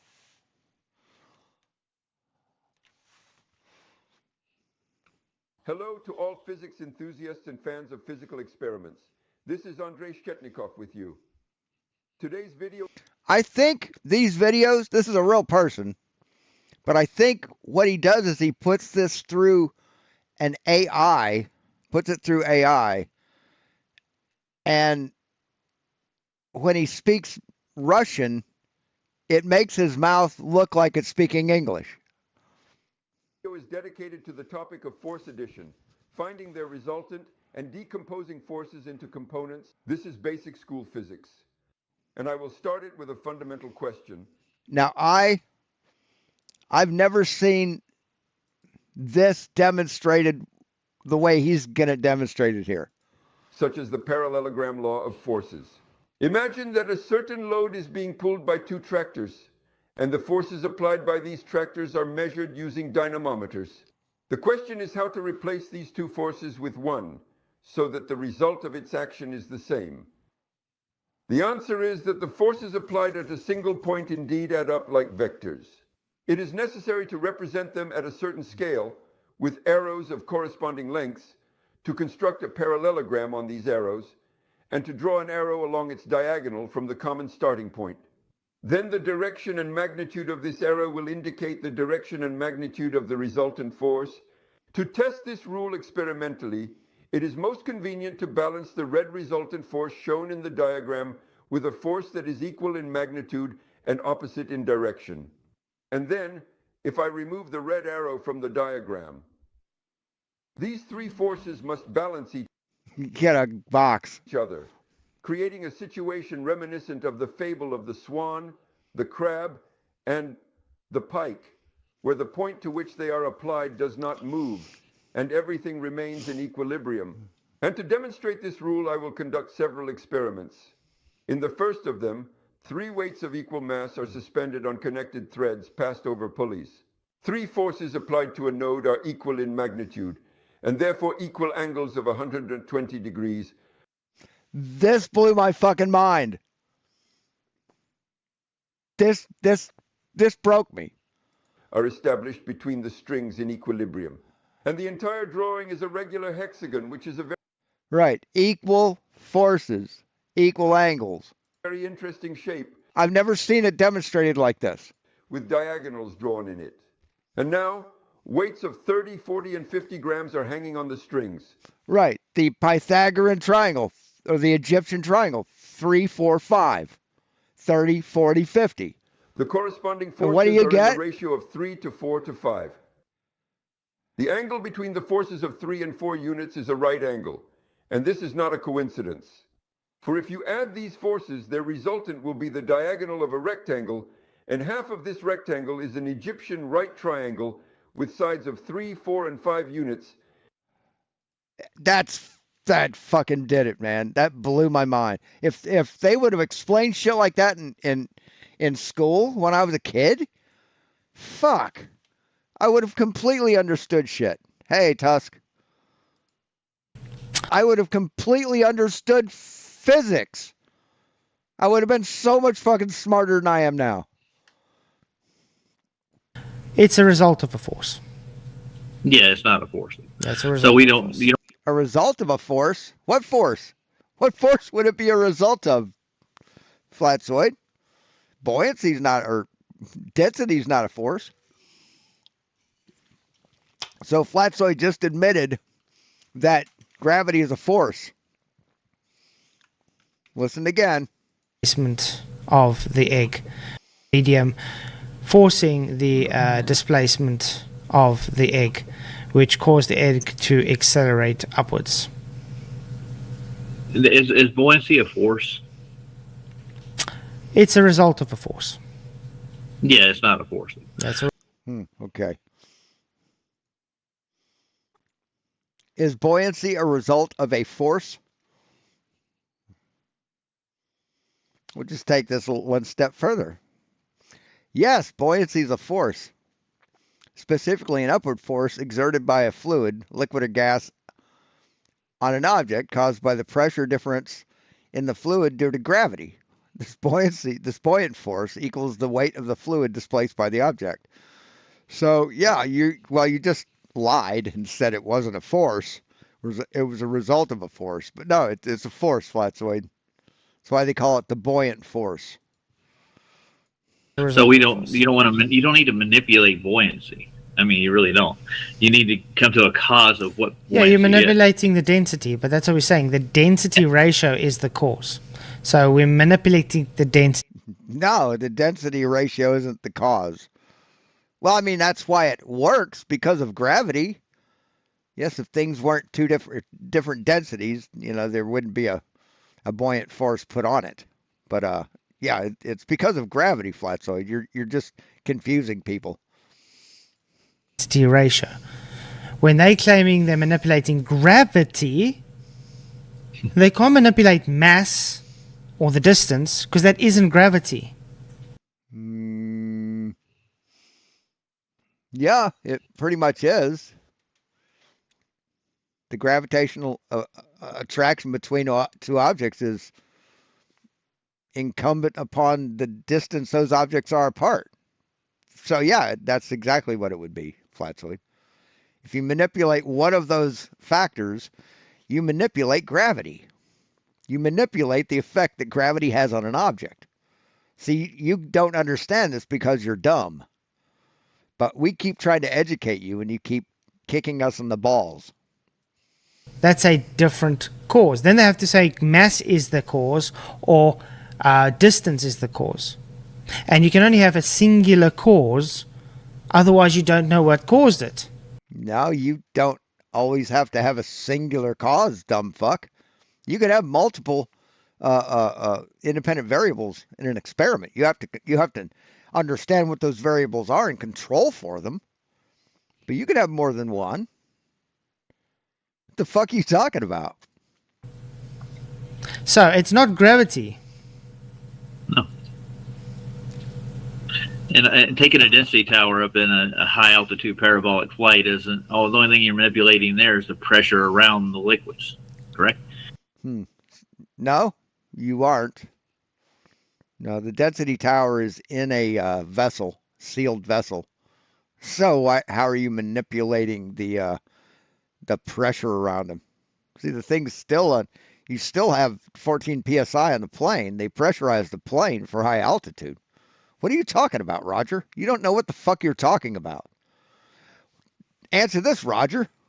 Why do density towers mix up under that free fall, under that parabolic flight? Why does that happen? Does the densities of those liquids change? Does the ratio between the different densities change? No. Gravity's taken out of the equation. So it doesn't have that force to collate them. You lose again, buddy. Mm-hmm. If density was the reason things fell, then density towers wouldn't mix up under free fall. Yeah. There's less air pressure in that process. So they're going to find their equilibrium eventually. They got to get there. But it's not due to gravity, the downward bias that they're looking for. They're finding equilibrium. Dude. Pretty simple. Dude.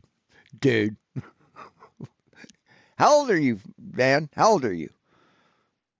How old are you, Roger? And you're still using dude as a period? It's fucking sad. Then they always love bringing this up. Oh, electromagnetism. Do you know electromagnetism? No, we don't bring that up. When we're talking about gravity, we don't mention electromagnetism because it's gravity. Who are you fucking talking about? You talking about Witsit? Magnetism is man-made, Wesley. It's not. Electromagnetism is man-made? And there's static. This electricity is caused due to friction in the air. But specifically electromagnetism. Yeah. It's a man-made thing.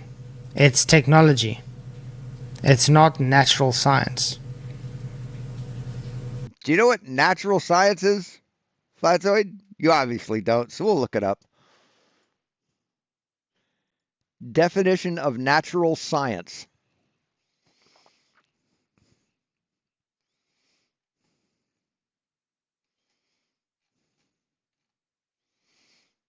Natural science, or empirical science, is a branch of science concerned with the description, understanding, and prediction of natural phenomenon based on empirical evidence from observation and experimentation.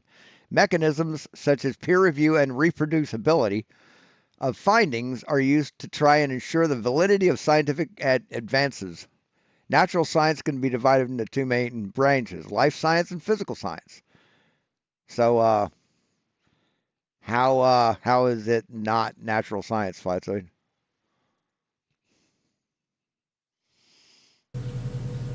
Yeah, he's going from one topic to the next. He's not sticking to anything after you explain it. He's only because let me tell you something. Is electromagnetism natural law? Do we find electromagnetism naturally in Earth, on Earth anyway?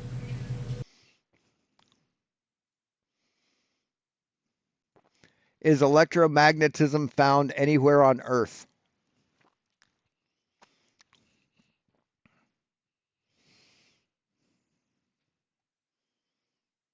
Got natural static fields, EMF portal. Electromagnetic fields have always been present on Earth. Natural electromagnetic fields occur mainly as thermal radiation, infrared, visible light, or ultraviolet radiation from the sun. So, yeah, it's been around for a long time, man. It's been around for a long time. No.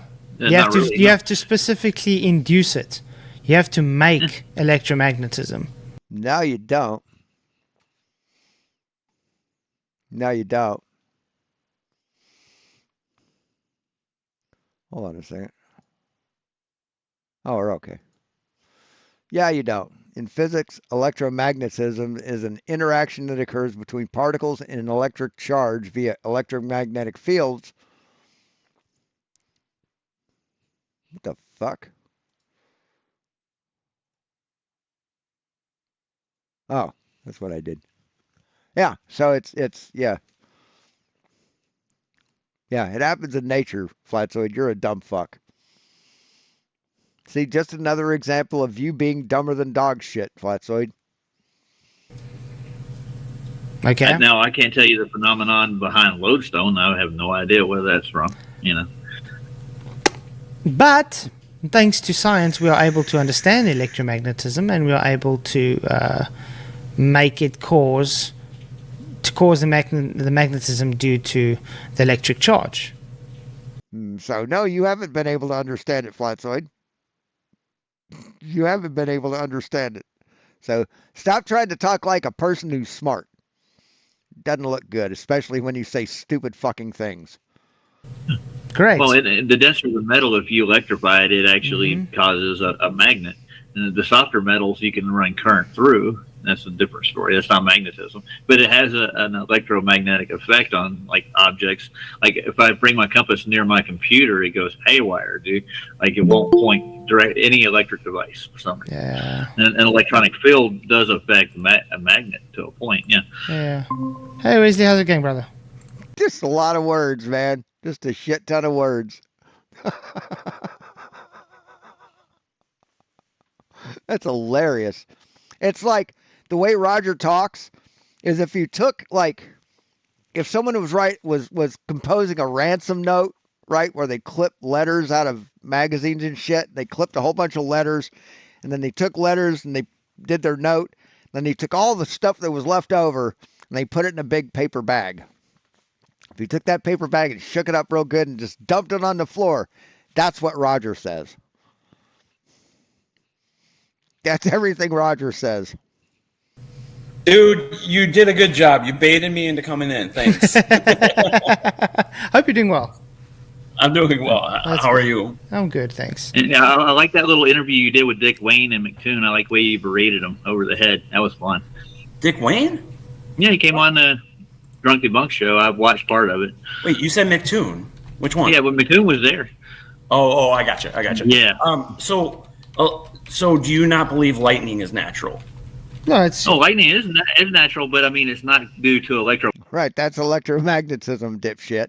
Magnetism, dude. It's not magnetic. What is it? Well, basically, it finds an opening, and what finds an opening? The electricity, that developed electricity, and it grounds itself. Literally, it's not anything to do with magnetism. It's not going to an electromagnetic core of the iron earth or whatever you claim. Well, that's not proven. Well, you see, the thing is, electromagnetism in itself is around naturally, okay? But to charge it is not natural. To charge electromagnetism? Yeah, let's say you go to a car pound and they use electromagnet to pick up the car parts, you know. Yep. You have to charge it. And that's not naturally done. You have to agree. So you don't. No, for that, that's called a electromagnetic coil, electromagnet. But you don't. What about permanent magnets, or what about magnets from the Earth? Natural magnets. Yeah, but I wouldn't say that's electromagnetism, though. That's just magnetism.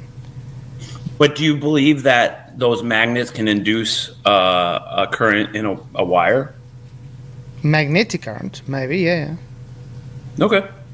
That's where you can't have electricity without magnetism. So what does that got to do with lightning? I agree. Wesley, you're obfuscating off of it. So what about lightning? You don't know lightning is electricity, right? You agree with yeah, that, but it's right? not electromagnetic, dude. Yeah, it is. It most certainly is. It's doing is grounding itself to the earth, dude. That's all it's doing. Roger, do you know that electricity produces a magnetic field? it creates an electronic field that can cause magnetism. No. And there's not a magnet. I don't get attached to a light pole, dude. And I don't let go of a piece of Oh my God. Oh my God. metal and it gets drawn to my out. So, Oh, do you know how Jesus. lightning damages things in buildings without it actually hitting the building? Yeah, I do. It's an electrical field. It's not magnetic, dude. You can't have an electrical field without magnetic field. That's EMF theory. Mm-hmm. When you produce an electric field, okay, there you go. or when you And Flatzoid's like, uh-huh. Don't agree with him like you understand what he's saying, Flatzoid. Don't do a Brian Griffin on him. produce a magnetic field, you produce an electrical field. It's the one and the same. Yeah, Wesley's it actually depends correct. on what materials. Yeah, but it depends on what material it's going to do. Lightning itself Okay. in a Well, I studied this for 4 years in college, and I've done experiments on it. But, okay, the one question I have for you is you said there can only be one variable that can cause a force. No. you When it comes understand to by that? science, when you want to figure out the cause, you manipulate one variable. That's what's called the independent variable. Because Yes, if you're that's the way gonna scientific method. because if you're gonna manipulate multiple variables, you're not gonna know which one is the cause. Yeah, if you control for those variables, you will. You don't understand science, Flatzoid. So, what if they're both the cause? You can have then Yeah, a separate hypothesis. For instance, you get things that can have. No, you don't have to have a separate hypothesis for each variable, dipshit. Different causes for the same effect. You get that. So, but then you have them separated. You don't have them together in the same hypothesis. You don't have the same experiment. So, you heard what he just said, right?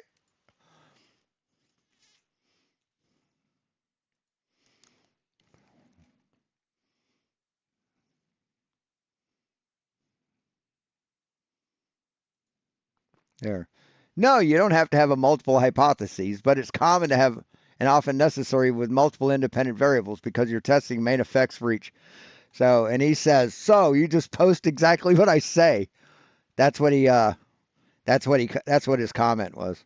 So you post exactly what I say. No, I didn't post exactly what you say. This refutes what you say. That's it. That invincible ignorance again. So you isolate the one. Okay. I'm trying to think. I got one for you. Rocks cause waterfalls. That's it. In gravity and in electromagnetism, we have two variables that we can vary to change the force. Okay. Actually, if you have a river that's stopped flowing, and it's just this far from overflowing a cliff, and you put rocks in it, it will cause that waterfall. Yeah.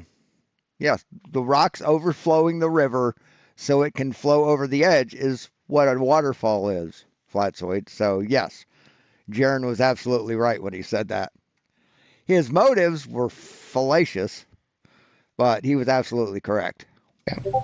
I can agree. And see, they mock people for saying correct things. That's how a cult works, right? When the cult's goal is to lie, they mock truth.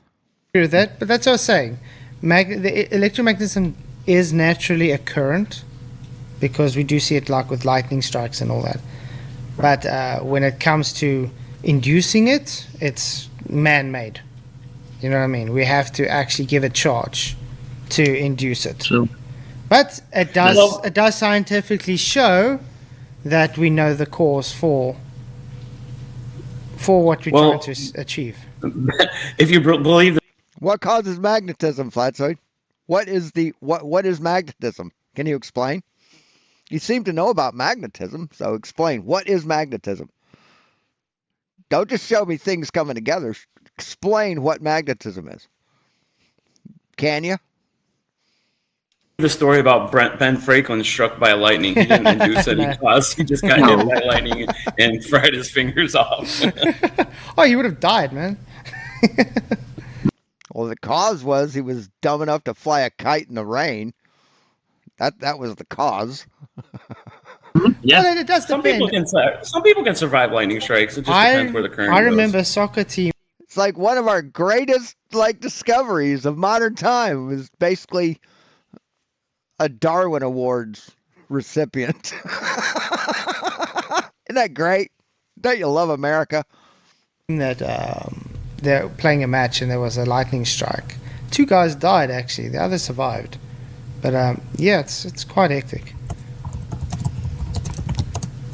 Okay. Well, so the other question I have. So in the globe theory, we have, for the most part, to make it simple, we have gravity, we have buoyancy, and we have friction or wind resistance. So when you guys use RDD, or you say density, right? Like I think Roger, you said that last night, that it's density.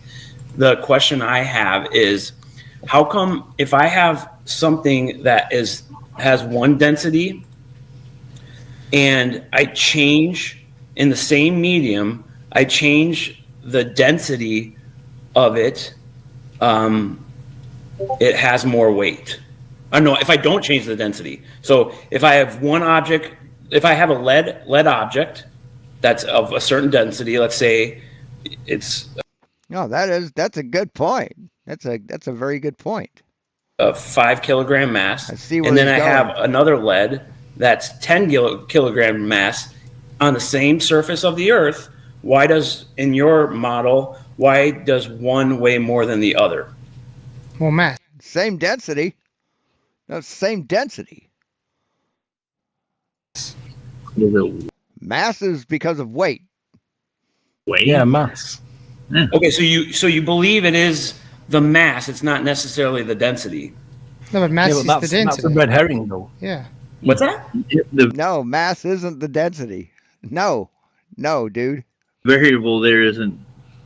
The density of the two different, you got 2 different volumes of lead, right? But the density of the lead overall is the same because they're both lead.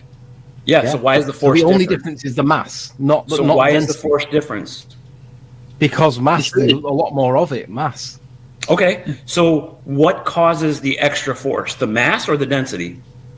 The mass. Don't conflate density. Why does with mass? Okay, I agree with you. Why does a larger mass of the same density and a smaller mass of a different density weigh differently? What creates the mass? What creates the force caused by the mass? Re-ask your question. Why does the what? Yeah. So why do I get 2 different forces from the same density? Why? Oh, and by the way, this is Sleeping Warrior. If you're not familiar with him, Anthony Riley is his name.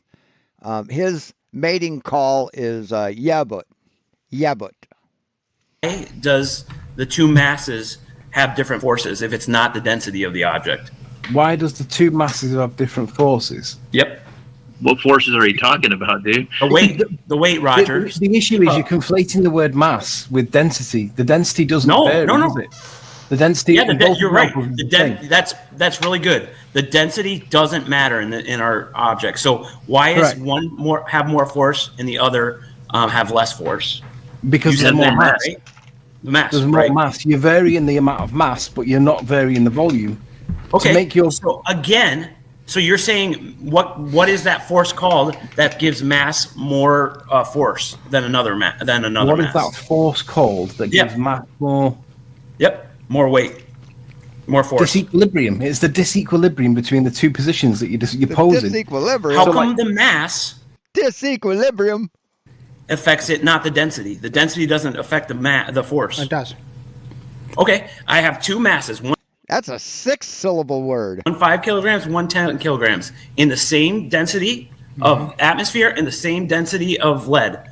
There's no disequilibrium, or there is, but why is there the same density? Because you're adding more. So have you seen the bowling ball example from the Action Labs where he gets 3 bowling balls and puts them all in water? 1 floats, 1 sinks, and 1 stays in the middle. Yeah, but we're not talking about that. I'm asking a very simple question. What in your model are you saying that mass is the independent variable? Hold on a second. Roger, I'm asking a question, and then you can talk. What causes thanks for telling me that, dude. Yes, he does, unfornicated. Yeah, you're welcome. What causes the different Don't talk down to me, Okay, dude. Roger, Really wait, don't talk down. What causes the different force What is causing a different force?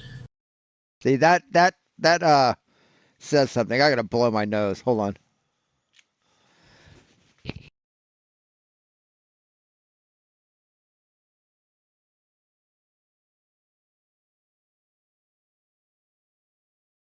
That's better.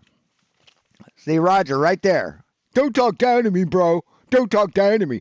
That's why Roger is in the cult.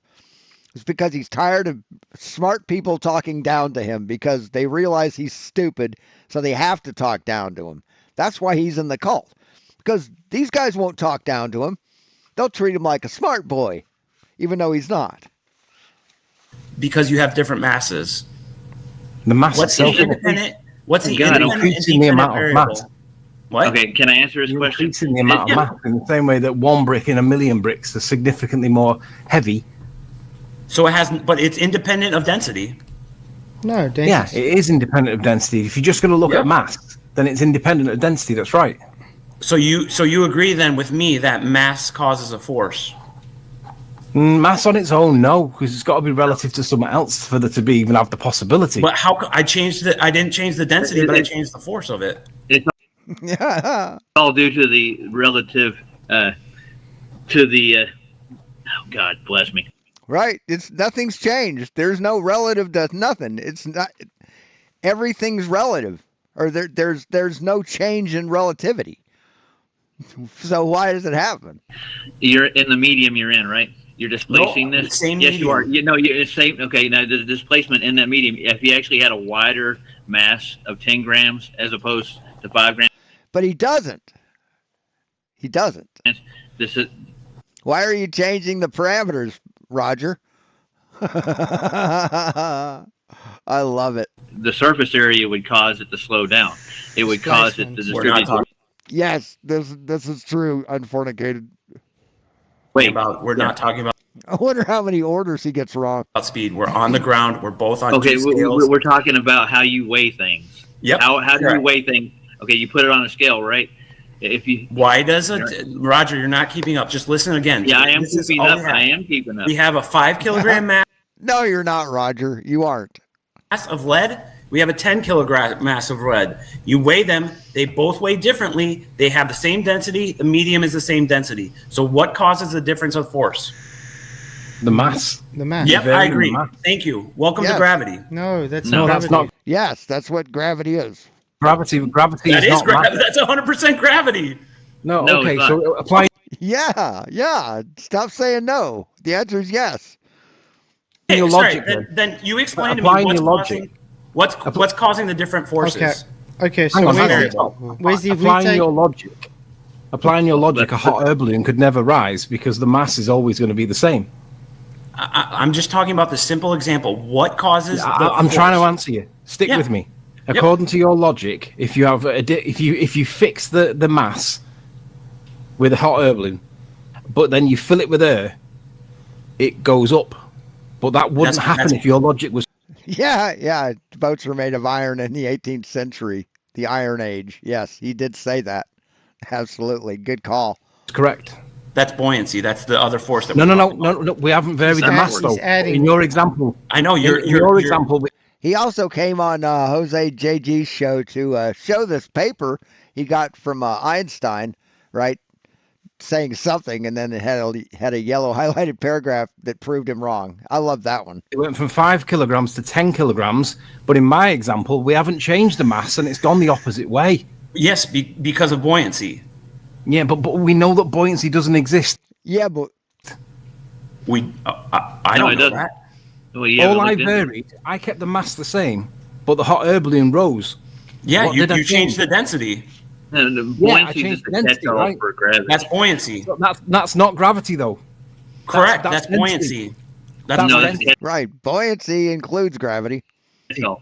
You just admitted I changed the density and it caused an acceleration. Yep, buoyancy. That's Yeah, buoyancy. no, not gravity or buoyancy. Just varying the density. Those two go hand in hand. Buoyancy is varying the density. It's not. Buoyancy. What you're doing is substituting a Mickey Mouse term putting for a real specific world term gravity. that we use Sorry. all the time. Yeah, the problem. I'm sorry. I think. I'm the sorry. thing- I will rephrase my. I won't use density or gravity. I think Wesley. The first. Let Sleeping Warrior's icon used to be animated. This is a knight with a big sword, and he's like swinging it around, parrying and thrusting and shit. I can't remember who it was, but someone took that icon and replaced the sword with a big purple dildo. Sleeping Warrior hated that. He absolutely fucking hated that. Let me just finish this, and then you can go. Who the hell was that, Tusk? I'm not going to use gravity or density because it wasn't ranty, was it? Or buoyancy because we don't like it. The first one, I varied the mass, and I believe that mass attracts mass that causes the force. That's why you have the same. Hold on a second. You have the same density of the medium and the object. You change the mass, and the other mass has the bigger mass has a bigger attraction. Yes, that's what he believes. Yes, and every intelligent person on the planet believes it too. And the smaller mass has a lesser attraction. Now, I also agree that if you put it in different densities, it causes another force. I'm not going to use a word, but there's another force if you change the density of the medium. But I'm not changing the density of the medium. I think what you're describing is varying the density, but calling it buoyancy and invoking gravity and implying that it exists as the cause. That's all you're doing. I think No, nobody's invoking anything.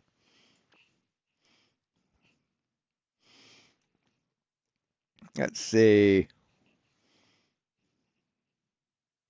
What is buoyancy in math?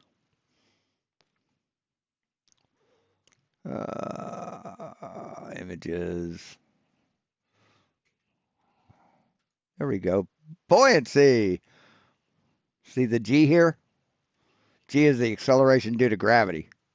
So, yeah. Lie some more, asshole. I think that the understanding you're coming from is from specific gravity. So when you're using specific gravity, it gives you that. Oh yeah, Tusk, and don't forget when he was looking up Foucault in Wikipedia, when he Googled, he picked the first one that came up, which turned out to be some gay French guy who was born way after Foucault died. And he said, look, see, he was a gay French man. How can he trust a gay man and shit? It's like he doesn't even list the pendulum. So yeah, that's Sleepy Warrior. Underlining pen of thinking that, well, the mass is giving an attraction straight to the ground, and then, vice versa. And misidentified a lighthouse. Misidentified that. He's just a mess, man. He's just dumb as fuck. Now, Yeah, if biased. Yeah, you have to understand there is a ratio that's played. And was Sleepy the one that did the Foucault pendulum, or the Cavendish? It was on a swivel. Was it him or was that Jaron? With displacement. So that displacement is what gives the. So if it's taking that pressure. I mean, that's why you, for instance, get these oil barge ships that's thousands of tons, but they're able to float, and you have a bowling. Right, it displaces less weight, or it displaces more water weight than it weighs. That's why it happens. Ball that's only. And it displaces that because of gravity. A few kilograms that sinks because it can't displace. Hey, Ronnie. Its own weight. Yeah, I thought that was him. Archimedes principle. That's what I was referring to to start with. I was referring to. So where the thing is, when you take that weight and you just added more mass, you're just adding more of that, more substance, you can say. So obviously it's going to have more weight because the density ratio is still getting His own father had to apologize for him. Wow. That's pretty bad. Exactly the same. The density ratio is the same, but the weight is more. So you're adding more substance. But now if we had to go and we had, for instance, take both of those 10 kilogram and the 5 kilogram, and we had to stick them in mercury, they will both float, even though the one's heavier than the other, correct? Because the medium is denser than the lead. Yeah, but you still have a buoyant force. You still have a buoyant force, Flatzoid. The one that's heavier will sink further into the mercury than the lighter one will. Hey, Master Cleek. Yes. Yeah, So, you see. but I guess so. I guess, Mass isn't the actual causa. It's just. Well, so he served a purpose, right, Cleek? That ratio between the displacement of the medium and the on the object. Okay. The way I look at it, hold on. Flat earthers are like conservative Republican mothers who discover their child is gay. They can't say the G word. They'll say density or equilibrium or whatever, but they'll never say the G word. It's like, nah, you can't admit to the G word. Oh, he's just a traveler. He has male friends. He's flamboyant. They everything but the G word, right? Just completely in denial. Okay, I agree with a lot of what you said. The one thing I'll ask is so you agree if we have the same density of air or if it's in mercury or whatever it is, if we have the same density and the same density masses, you agree with me, I think, is what I heard, is that if I increase the mass, I increase the weight.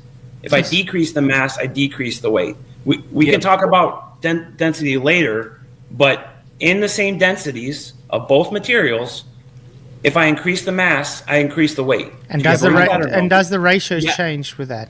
Yes, but it's conditional. Yes, it does. Because what you've also done by going from 5 kilogram mass up to 10, you have increased the volume as well. Would you agree? Mm-hmm. Yeah, but where is volume in hang on. But would you also agree that you've massively disproportionately varied the density of it because the volume didn't increase proportionately with the mass?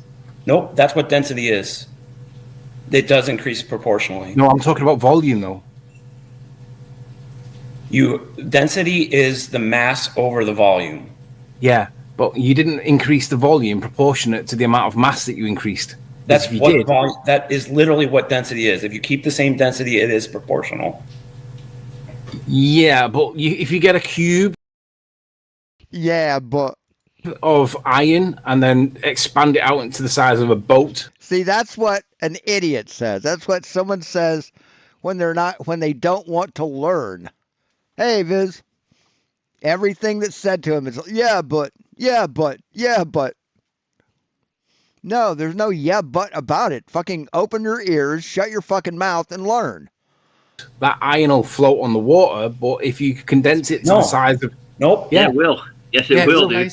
It do it all the time. The Titanic is. It was made of iron. We're talking about the same density. Yeah, it's same the density ratio. The volume is the bit you're missing. The volume. The volume is key. In the Iron Age. It's the same as if you take a bowling ball. If you are able to flatten out that bowling ball that would sink, it would displace its own weight, so therefore it will float. What? If you flatten a bowling ball out. What? Jack of all trades posted this today. The volume is key. Or yesterday. It's the same as if you take a bowling ball. If you are able to flatten out that bowling ball that would sink, it would displace its own weight, so therefore it will float. So if you took a bowling ball and flattened it out, it would sink, and it would displace its own weight, so it would float. Is that what you just said, Flatzoid? Is that what you just said? Let's hear it again. The volume is key.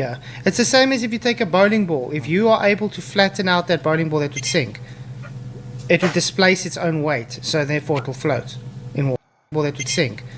Yeah, it's the same as if you take a bowling ball. If you are able to flatten out that bowling ball that would sink, it would displace its own weight, so therefore it will float in water. Awesome. I love it. I fucking love it. Do you agree that the Titanic... No, that's why they have ballast tanks. That's why they have air to keep it buoyant. Yeah, that's a relative density argument, though. Yes, it's filled with air. It's not the same density anymore. What are you talking about? Yeah, that's what we're saying. Varying the density causes acceleration. You guys keep running away from the subject. I'm talking about literally. This is all about how much we weigh. How much we weigh, right? We are relatively the same density, and if you have a smaller person versus a bigger person, they have two different forces on the ground. So, let's just say you're 100 kilograms, just for argument's sake. Yeah. And then we chuck the scales, instead of being on the roadside like in your house now, we chuck them to the deep end in the swimming pool. How heavy do you weigh then? It's like I'll do meters and millimeters and kilometers. I'm not ready for kilograms. I'm just not ready for that. Hey, Jim Smith. I agree that if you change the density, you also absolutely right. Change the. No, but we didn't change the density. Your density didn't change. The density of the medium did. Oh yeah, but that's what we say causes the acceleration, and you say something else. Okay. So the density of a medium causes acceleration, except in a vacuum chamber, right? Because there's no medium there to cause anything, and how does a medium cause acceleration? Jesus Christ, man. Wait. Okay, but what about two mass? So he thinks air causes the acceleration. That would mean the air would have to be accelerating too. I think we agree on this. If you have two masses that are of different size, same density, in the same environment, they weigh different amounts. Do you disagree with that statement? Yeah, a ping pong ball and a golf ball are the same size, but they weigh different amounts. Agreed. That's two different densities. I'm talking about the same exact density. A 5 kilogram mass of iron and a 20 kilogram mass of iron. Okay, so a Titanic. Do you agree? Hold on a second. Let me finish my question, then you can go. Do you agree that those weigh differently? Yes, but would the one have a bigger volume? Hey, you're up in Humboldt. Cool. You're not too far away. They have the same. Okay, listen. Okay, they have to, but yes, they have the same. I'm asking what is the independent and dependent variable? We're trying to get the force from a 5 kilogram mass on the surface of Earth right next to a 20 milligram or kilogram mass of the same density in the same environment. It's like he's trying to explain 5th grade science to these people, and they're just not fucking getting it. One has more force than the other. What is causing that change? Mass. Hey, Wes, can I ask you one question right quick before you go? Can you not? I just want an answer to that. I want an answer to that, and then I'll answer your question. Okay, I'm not going to ask the question. I'm asking you to rephrase your question. Okay, yeah, rephrase it because try and do it coherently because I'm trying to stick with it, but it's very bitchy. Yeah. Okay. All right. I've got here. Let me see if I got. Okay, I've got. What do I got? What can I don't know. I have this amount of water. And then I have a smaller amount of water in this glass, right? Yeah. They're for let's just say it's water. They are the same density. I place these on a scale. They obviously have different mass. This one is going to weigh less. It has less force than this one does. So the only difference is that the mass. Do you agree with that? Okay. Let me explain it. Well, no, because the volume's increasing as well, though. But I can explain it this way. Let's take a feather. You place a feather on a scale. Now you take another feather on a scale, and you place another. It keeps getting heavier, correct? Same density. What are you adding?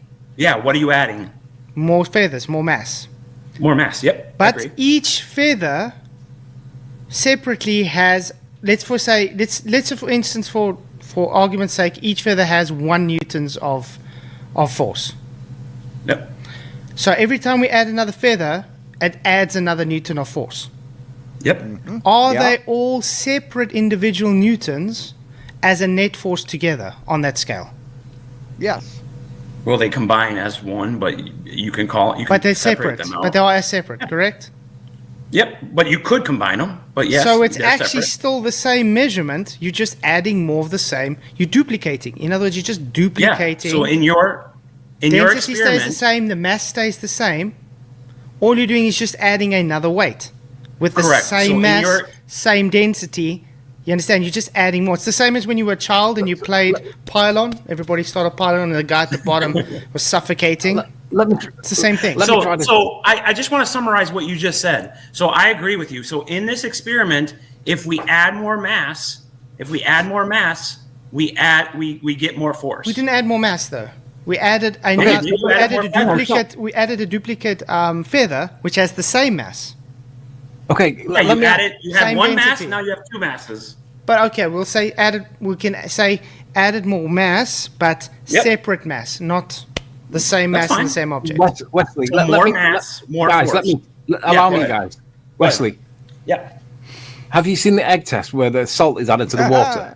The egg test. He said the thing. He's gonna show the thing. Yep, that changes the density of the water. Yep. Yeah. Why does the egg get lighter? Because you increased the buoyant force. You've increased the buoyant force. Because you've added a different force now. You've added force due to I just density. added more mass. But you said more mass gets things heavier, but the egg went up. Yeah, but you've changed the density. That's another variable you got to count for. That's our point, though. Can you not see that you're using? Sleeping Warrior. I completely agree. I completely agree with that. That is a different variable that adds a different force. But you said if we add more mass, it gets heavier. But you said if we add more mass, why does it get heavier? But in this example, we added more mass, but no, he said if you add more mass to the egg, to the object in the medium. You didn't say if you add more mass to the water or to the medium. What the fuck are you doing, Anthony? It got lighter. Well, sorry. I'll be very, very, very specific. Adding more mass of the same density of the object. Well, that's the thing. But that shows you then that how dishonest Sleeping Warrior is. Yeah, it does. If you're changing the density of the medium to a denser medium, everything that's the object will rise, correct? Not go down. Yeah, and that's what we call buoyancy. So it's the ratio. So it's the density ratio. No, it's not buoyancy though, is it? You added more mass. It's precisely the buoyancy. You added more mass. Buoyancy was made up for gravity, by the way. Well, thanks for that comment. It is density. That was good. It is. So I agree. If you change the medium, you add we call that a different force in the globe model, and we also call the mass adding more mass. That's more mass equals more force. Yeah, but in science we call that the independent variable. What? Whatever it is that you vary. Yeah, you're correct. Yeah, correct. That's correct. The cause, though. That's not the supposed cause of another cause. That's the cause. But that's what we were trying to point out. If you're claiming gravity, you're supposed to manipulate gravity, not mass or distance. No, that is not the cause. Gravity is the force of mass attracting mass. Oh God! But it isn't. That's the name for it. Just like electromagnetism is the attraction between two charges. You're not changing the electromagnetism. No, but electromagnetism is just the name. No, electromagnetism is just the name of the charge. Yeah, that makes it electromagnetism. The fuck are you talking about, Flatzoid? You're trying to sound smart again? The force. Wesley, stop. We can't go any further until we deal with this. Nobody in physics today believes that gravity is a force. Yeah, Newtonian people who deal with Newtonian physics do. Yeah, absolutely. What are you talking about, liar? Attraction. It isn't. Well, if you want to get super complicated, you're right, but I don't think you want to go there. Yeah, I do want to go there. I want you to acknowledge that gravity is not a force in physics today, but you're saying it is. Yeah, for simple experiments, it can be used as a force, modeled as. Yeah, but if I said I were a girl, just for being simple sake, but even though I'm not a girl, does it make? Yeah, you're a girl. You're such a girl. Make me a girl if we go with the simplicity argument? No, no, I'm a boy. You're a girl. That doesn't. It doesn't matter how simple. It doesn't matter how simple or complicated the argument is. Okay, if it's not. I'll just tell you that if you don't like the word gravity, don't use the word gravity. Just say mass attracts mass. We don't say that neither. We're looking at our claim is don't interrupt Sleeping Warrior. Go ahead, Sleeping Warrior. In the current physics, mass does not attract mass. Mass warps space-time and gives the illusion of acceleration where no act. Right. The warping of space-time causes mass to attract mass. You dumb fuck. actual acceleration exists. So the warping of space-time results in what looks like to us mass attracting mass. So yes. No, correct. Yep. no. Yeah. Absolutely. No, Yeah. that's not what it does. The correct description. Yeah, it's exactly what it does. Does. No, it's not, mate. You've got it wrong. Let me explain. Okay. The appearance of acceleration, where no actual acceleration exists, is what gravity is today. But we're talking about actual acceleration. Therefore, using the word gravity in its proper use in physics today is incorrect. Because how this accelerates when it falls, Anthony. Everything accelerates when it falls. So how is that not gravity? We're not talking about apparent. How is that not the acceleration of gravity? Acceleration. We're talking about actual acceleration. Yeah, in that model, but you won't believe me, just like they did last time. When you're sitting still in your chair, you are accelerating down at 9.8 meters per second squared. Your acceleration is 0, but you are still under that force of acceleration. In that model, that's why you weigh 10 stone or whatever the fuck you want to say. Model, we're accelerating upward. Who cares? Gravity in that model. You just said you wanted to understand what you wanted to understand what relativity in that model, gravity is not actual acceleration. You're now equivocating with the equivalence principle, which is a faux pas. No one's equivocating with the equivalence principle. A faux pas? Ooh, hoity-toity. We're talking about actual acceleration, and gravity is not a force causing actual acceleration. It actually is, though. It actually is, Sleepy. Mm-hmm. Yeah, you're right. You're right. Yeah. I'm telling you, it can't be the cause, can it? Mass doesn't attract mass. No, yes, it can be modeled as that. But if you want model anything you like, you can model me as a woman if you want. If you put a bra. You keep talking about you being a woman. Is there something you want to get off your chest there, Anthony? Is there something you want to talk about? But yeah, Cavendish shows that mass attracts mass. Anyone who thinks differently is a dumb fuck. Don't make me a woman. Can I say something, Anthony, right quick? Our claim is everything's finding equilibrium, Wesley. We don't have any claim in gravity at all. So I don't know why you bring it on the table. Okay, Roger, then if that's the case, fine. Let's go with it because I like to consider other people's viewpoints. Why does one mass weigh more than another mass of the same density when it's at equilibrium? The same way I showed you with the I'm asking Rod. I just want to see if Roger can answer it. If he can't, then that's fine. We'll move on. Why does one mass weigh more than another mass at the same density and it's at the same equilibrium? Well, the density of the equilibrium, is in the vector of the opposite hypotenuse. Yeah, dude. There's a couple other variables you got to take into account. Okay. The actual how dense it is to its actual core. That gives it more weight. No, same density, equal density. No, throughout the all the molecular bonds that are there. Equal all the molecular bonds that are there. Density. So both masses that you're weighing are equal density. The only thing we're changing. The only thing we're changing is the size of the object. That's the only thing we're changing. Everything else is the same. Volume. No, you said the weight of the object, not the size. No, we're changing the size. But you're changing how much mass is in it as well. What's that? Yeah, it's mass. You're changing how much mass is in that volume as well, not just the volume.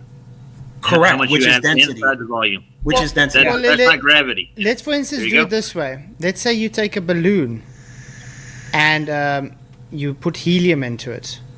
The volume's expanding, and you're adding more mass into it, correct? But it goes up. But it goes up. Sorry, say that one more time. A balloon, you pump helium into it. So you're adding mass into it, and the volume's going up, and it's going up. But you're changing... Right, you're changing the density of the object. The density. Mass. No, I'm changing the mass. No, but you're adding more mass. No, you're changing the density. Mass to it. Adding more mass. Yeah, but you're also changing the density. How? Yeah, all right. So what about an orange peel? If we peel an orange... Wait, let me answer Flatzoid, and then you can go. orange peels have air trapped in them. They have air. They're like styrofoam or like foam rubber. You started with a balloon that didn't have any helium, and it didn't go up. You added helium, and it starts to go up. Okay, let's say we've got a helium balloon, but it just doesn't have enough to go up, and we just add more helium into it. So it's the same density. You're adding more mass. It's going to go up. Yeah, and you're making it more buoyant too.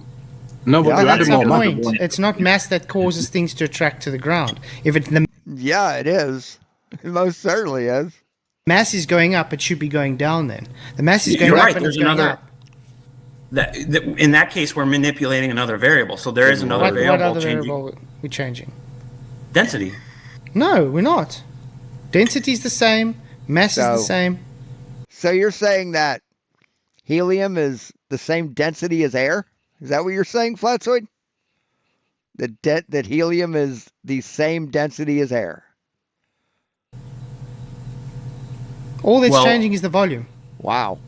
Because it's becoming more buoyant. Only thing changing is the volume.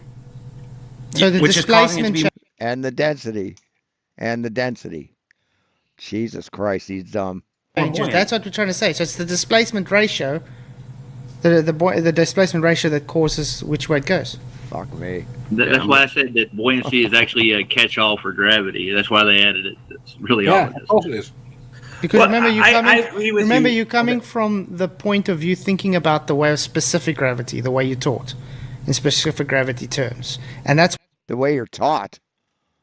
You know what else we're taught, Flatzoid? We're taught that gravity is real. So, well, you're stuck in this mindset. I'm thinking, well, mass is always going to cause this. Okay. Can I show something real quick on here? Yeah, sure. I just want to show you. I actually have to get ready for work now. I appreciate the conversation, Wes. And by the way, Christ didn't refer to the Pharisees as actual snakes, dude. That's all I gotta say. We can get into that later, but that's a separate topic. So, let me just share this real quick. Cheers, Roger. And then, work well, and then man. I'll be. Blessings. Let me. Can I? Okay, yeah. Here, share. Okay. Oh. That was the wrong button. Sorry. And this is, I enjoy this conversation. This is how the conversation should be. Yep. There we go. Yeah. So here's buoyancy. Buoyancy is equal to the density times the volume. So in your case, you're actually changing the volume. So this would be our explanation for it. And then G is acceleration. So in your what you said, you're changing. What did you say the G was? What's that? What did you say the G was? Acceleration. Due to what? The acceleration. That's gravity. Gravity is an acceleration. That's what G stands for. Holy fucking shit. In this case, it's due to gravity. But we've just agreed, and we've just pointed out that gravity is not defined as a force of acceleration. In your mind, it isn't. In your tiny little mind, it's not. But in Newtonian physics, it is. Of mass between mass. It is the appearance of an acceleration where no actual acceleration exists. Christ. That's why it's not a force. Why are you calculating for a force that's not a force? So we didn't agree on it. We agreed that the underlying cause was not simply mass attracting mass, but it can be modeled as that. Who cares? I can model myself as a woman. It don't make me a woman. Okay. Well, see, you keep saying that, Anthony. You keep saying that. This is the third time you've referenced that. Is there something you haven't been on camera in a whole long time? You haven't done any videos in a long time. There's something you've been up to? But if you don't understand it, that's okay. That's how we model it, because we're not. Hang on, Wesley. At no point did I say I don't understand it. I said I can model myself as a woman, but it don't make me a woman. It's 4. Okay. That's not me saying I don't understand it. That's just me pointing out that you can model anything you want. It don't make it true. That's pretty much you pointing out that you really want to be a woman. Mass causing the warping of space-time can be simplified down into... No, it can't, because it's not even in the same geometry. Okay. Wow. Wesley, listen. They're not even in the same geometry. You can't simplify it when they're in different geometries. Yes, you can. You literally can. No, this is what's called brainwashing. This is what dumb people have told dumb people that you believe because you're brainwashed. No, I've done experiments testing it, and you haven't. one too. You don't know what experiments are. Okay, What? No, you haven't. You're telling him what he has or hasn't done. Is that what you just did, Anthony? Yo, you don't even know what an experiment is. See, that's what dumb people say to smart people when they don't understand something. You don't know it because they don't know it. See, they judge everyone else's intellect on their own. All right, let me stop sharing. So, Sleeping Warrior, all I have to ask you, and this is a simple example. I'll do it one last time, and then I'm done with it. You have two different masses of the same density in the same medium. One mass has more force, the other mass has less force. Why? Because they're so far away from equilibrium. The only variable you're changing is mass. Yeah, you're adding a huge disparity of mass relative to the volume. You're only increasing the volume a small amount, but you're putting a ton of. So okay, Sleeping Warrior, that's fine. Present a better example. Present a better calculation or a better reason why that mass. Predict the weight that comes from a 5 kilogram and a 10 kilogram mass. I can do one better. Not using just mass. Use volume in that equation. And I can do one better for you to demonstrate, not calculate, not model. I can demonstrate why you misunderstand. Would you allow me to demonstrate? Oh, please share your screen. Share it. Tell me what problem do you have with? I'm only changing the mass. I am changing the volume, and I am changing the mass, which is density. But go ahead and tell me why one is different than the other. Because you can get an orange, as in an apple and an orange, yeah? Drop an orange in a puddle, in a vat of water, and the orange will float. Right, yes, because because it has buoyancy. It has less mass or less density. See, the peel contains air. It's like a sponge. But if I remove the air of the peel, helps insulate it and insulate the fruit, like when the weather gets cold at night. Mass from that orange and peel it, so I'm going to remove the peel. That mass has got lighter, correct? Yes, because the orange will sink when you take the peel off. The orange sinks when you take the peel off, Anthony. Why does it do that? See, you're explaining it wrong. Vat of water and the orange will float. But if I remove mass from that orange and peel it, so I'm going to remove the peel, that mass has got lighter, correct? No, the mass hasn't gotten lighter. No. 100% agree with you. Why can't you stick with my experiment? Because I'm applying your experiment and demonstrating how it's incorrect. Bear with me. Okay, I'm so going to reduce. what is causing? What is causing? You're saying the volume is causing it? Listen to me. So the orange floats on the water initially. Then we reduce mass by peeling it so that we're left with the inside of the orange, the bit that you eat, and then it sinks. But we've reduced the mass. Are you changing the density? Well, yes, you are changing the density. Yeah, but we're only changing the mass.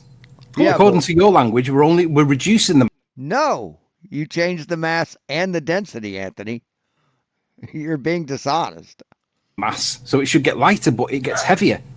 Okay, I took all of those other variables out. I just took them all out. So I jump in the water and I float, and then I take off my life preserver and I sink. But I've gotten smaller. That's what you just said, Anthony. You took the life preserver off the orange and it sank.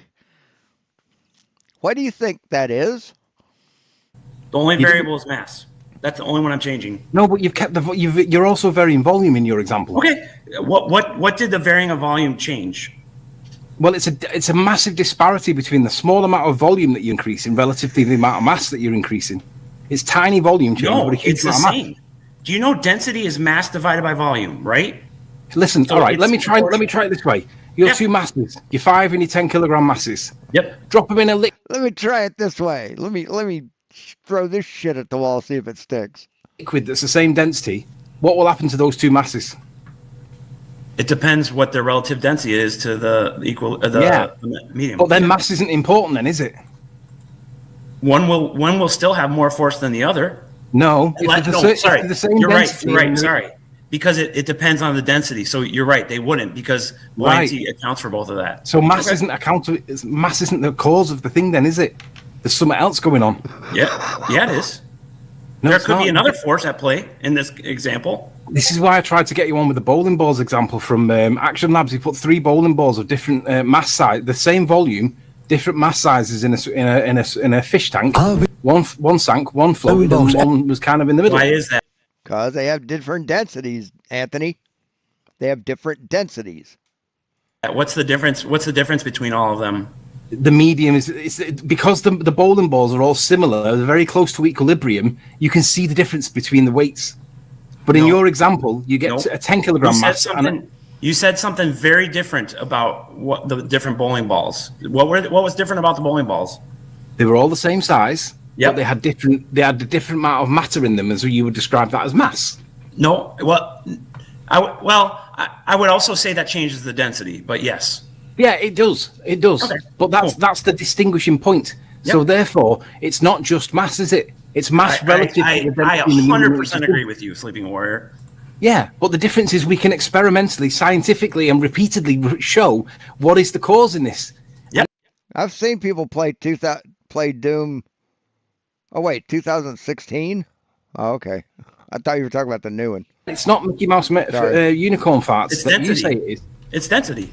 It is. So it's not gravity or buoyancy, then, is it? Not in that one. It's. You know who likes unicorns, Anthony? Girls. Not just one. You're right. No, it's not just one. It is just one. It is just one. What you're not accepting is the See, if you were a dude, you'd say like dragon farts. fact that we used the bowling ball example to demonstrate how the Shadow mass matters. Or Hanzo, sorry. And you're saying it's only mass, and we're saying it's not. It's relative to the medium. You keep running from my example. The only thing I changed was the mass. No. Yeah, he's gonna show it. Look at he's gonna show it. Yeah, but I'm showing you how that when the mass is. He's gonna show how clueless he is. When the thing in question, be it a steel weight or a bowling ball or anything, whatever it is that you're talking about, if it's close to its equilibrium point, which we can make it when we put things into water, then all of a sudden, if we fix the volume but we vary the amount of stuff that's in it, and you will call that mass, then we're fixing volume but varying mass. But that which is also the measure varying of density. density. That's the measure of density, yeah. Yep. But that's our argument, though, mate, because we can vary the density and cause acceleration, which F equals ma, and F equals what's the other one? F equals ma, F equals. No, you can't. No, you can't vary the density and cause acceleration. Density does not cause acceleration, Anthony. Gravity causes acceleration. Fuck. Mg. F equals ma, F equals mg. Neither of them two formulas account for the variation of the relative density, but we can. Yeah. We can. Do you know what? Do you know what we would say is happening there? Yeah, but you're not applying science. You're translating your mumbo jumbo and substituting the mumbo jumbo. You mean physics? You mean physics, Anthony? Is that what you mean when you say mumbo jumbo? Or do you mean words that you can't understand? That which we demonstrate and calling it mumbo jumbo instead, and we go, So what's the definition of mumbo jumbo? Mumbo jumbo definition.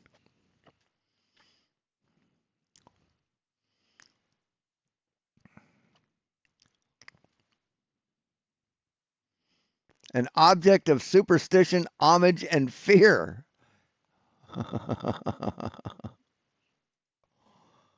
See.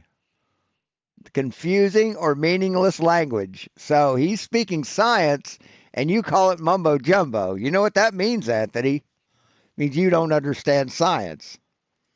You're using mumbo jumbo to change what we've just done. And you go, no. This mumbo jumbo really does exist. And we go, no, it doesn't. That's not what science says. No, science doesn't even say that anyway. Okay, one last thing, and this is a hard thing to understand, and it took me a long time to figure this out. But you can have two different forces acting on it. So I have one force. Then you don't get a cause; you only get a correlation. Okay, so I have one force where it's just varying mass changes the force. You shut up. and then I have another force where just changing the density changes the force. So if I add those two things together, I get what you're calling in buoyancy, or in what you're changing the density. No, you get, if you have two causes to an effect, damn. you have a correlative effect. You don't have a cause. You know, it's fucked up. He hasn't deleted this video. That's messed up, man. He hasn't deleted this video. So, like, for example, the growing of plants. Plants need sunlight, they need moisture, they need nutrients, and they need warmth. If you remove any one of those four things, plants won't grow. So you agree there's multiple variables? In that example. The plants need warmth? Not all plants need warmth, Anthony. Some plants grow pretty cold. So, but yeah, I get your point. Yep, I agree. But multiple examples makes a correlation. It's not a cause. That's the key point. I can isolate each one of those variables and change the force. That's right. But can you do that with your claim, where you claim that there's an additional force, and isolate that additional force that we say don't even exist? Yep. Okay, how would you do that? Change the mass. You get a different No, force. that's not isolating the other cause. You're saying that there's another force that's acting on stuff called gravity, right? Even though it's not a force. No. I'm not saying gravity. I'm saying mass attracting mass. So change the mass, you change the force. Yeah, but so in other words, what the hell? Oh, so Anthony's basically saying, you're saying intelligent shit, but I don't believe it. That's what he's crying about. But you're just assuming. Why are you saying intelligent stuff when I don't want to believe it? That there's another force there that you can't demonstrate exists. No, I'm demonstrating it. That it's correlative, and we're saying no, it's not correlative. It's causative, because you can't prove that the other cause that you think exists actually exists. No, I'm demonstrating that if I change mass, I change the force. No, if you change mass, all you're varying with changing the mass. Every mass argument, you're varying the density of something relative to the medium it's in. Nope. Yeah. Never change. Never. Explain to me, Sleeping Warrior. I told you this experiment 5 times. When did I ever change the density? When? When did you change the density? The density's always been the same. Okay, you just said I'm always changing the density. I'm not, ever, in my experiment. No, I agree. Okay, so it is, the only thing I'm changing is. So what did you have to wipe off the orange when it went underwater, Flatzoid? Would that be air? You know, air that would be remaining clinging to the thing? Is that what you had to wipe off? That's weird. And then it sunk. Is mass, and it changes the force. So you're essentially arguing, why does a balance scale, if you put 10 kilograms of one mass and 5 kilograms of the same mass but on the other side, why does it tip if the densities are the same? That's essentially what you're saying, correct? Correct. The more of something you have, the more force it has. Okay, so would you agree with me that balance scales don't care about how big something is that's sat on it? Now, see, what you said, Anthony, is if you have two masses the same size, if you had two things that are of the same mass and one was bigger, then the bigger one would tip the scales. That's what you just said, Anthony. The only thing I'm changing is mass, and it changes the force. So you're essentially arguing, why does a balance scale, if you put 10 kilograms of one mass and 5 kilograms of the same mass but on the other side, why does it you can't have 10 kilograms of the same mass. I mean, 10 milligrams of the same material? If it's of the same mass, it's the same weight, Anthony. Why does it tip if the densities are the same? That's essentially what you're saying, correct? Correct. The more of something you have, the more force it has. Okay, so would you agree with me that balance scales don't care about how big something is that's sat on it? Yes, they don't care about how big something is. It's how much something weighs. It's the mass of things. It's not the density. You can have a pile of feathers that weighs 1 pound. It'll be huge, or it'll be big. Then you have 1 pound of steel will be smaller, but they will balance out. A bigger size doesn't equate to heavier weight. Yes, it actually does. No, because if you get two things that are like one thing that's small Oh wait, and you're going very to change compact. both sides, or are you only changing one side? Well, in your example, it's 10K on one side, 5K on the other, but of the same density, correct? Yeah, but I'm not doing it at level. I'm doing it on a scale. Yeah, but it's 10K on one side, 5K on the other side. No consideration to volume at all, correct? Yes, no, it is considering a volume because it's the same density. It is considering the same volume because it's the same. No, the balance scale itself doesn't consider the volume at all. It's just a measurement of mass relative to the other mass. Thank you. It is just the mass. I agree. Yeah, but that's got no consideration of volume. Right. The scale doesn't care about the volume. Right. So, but we're saying volume's important. Okay. Well, you're fucking wrong. You're wrong. Then, if it did have a consideration for volume, then it would be important because we say that volume is an important part of weight. Okay. So get a volume of feathers, and then a very large volume of feathers, and a very small, tiny piece of steel, and they equal each other. Yeah, that's right. Because so volume doesn't matter in that case. Take no consideration of volume. So volume doesn't matter in that case. Right. No, it's just that balance scales don't take any consideration of volume. Okay. But that's I gotta go to a birthday. I gotta go. God damn, what a dumbass. A birthday. Hey, sleeping. Actually, Flatzoid and sleeping. This was very I loved helpful it. for It me was to awesome. understand where you're coming from. And thank you so much for arguing passionately. I love to do that too. But blessings next time, let's use the phrase, the terms that physics uses, because we don't use physics terms like you use them anymore. Well, yeah. Yeah, he was using that. You're using physics terms. What do you mean physics terms?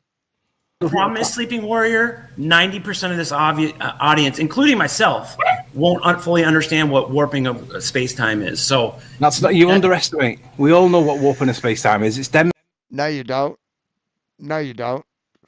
demonstrated. Oh, in the okay. Well, a lot of people don't, and I struggle well, with that's it. not true. That's just your perception. Okay, well. Then why does every one of you dumb motherfuckers say you can't warp a concept? That's what you say, Anthony. You can't warp a concept.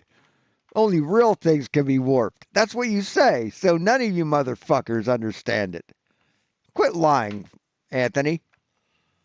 Well, I struggle thinking in 4D. So good luck, everybody. Good stuff. But it was great having you Bye. on, Wesley. Appreciate it, man. Okay, yeah. Great. And I just want to shout out Super Chat. Thank you from Roger. God, dumb fucks. Roger's giving super chats. You're supposed to be saving money for a $35,000 trip, Roger. Why are you giving super chat? Why are you buying super chats? Roger Ledwell for his super chat earlier. Appreciate it, man. And also LJ says, thank you, Wesley, for creating new flat earthers. Thank you very much.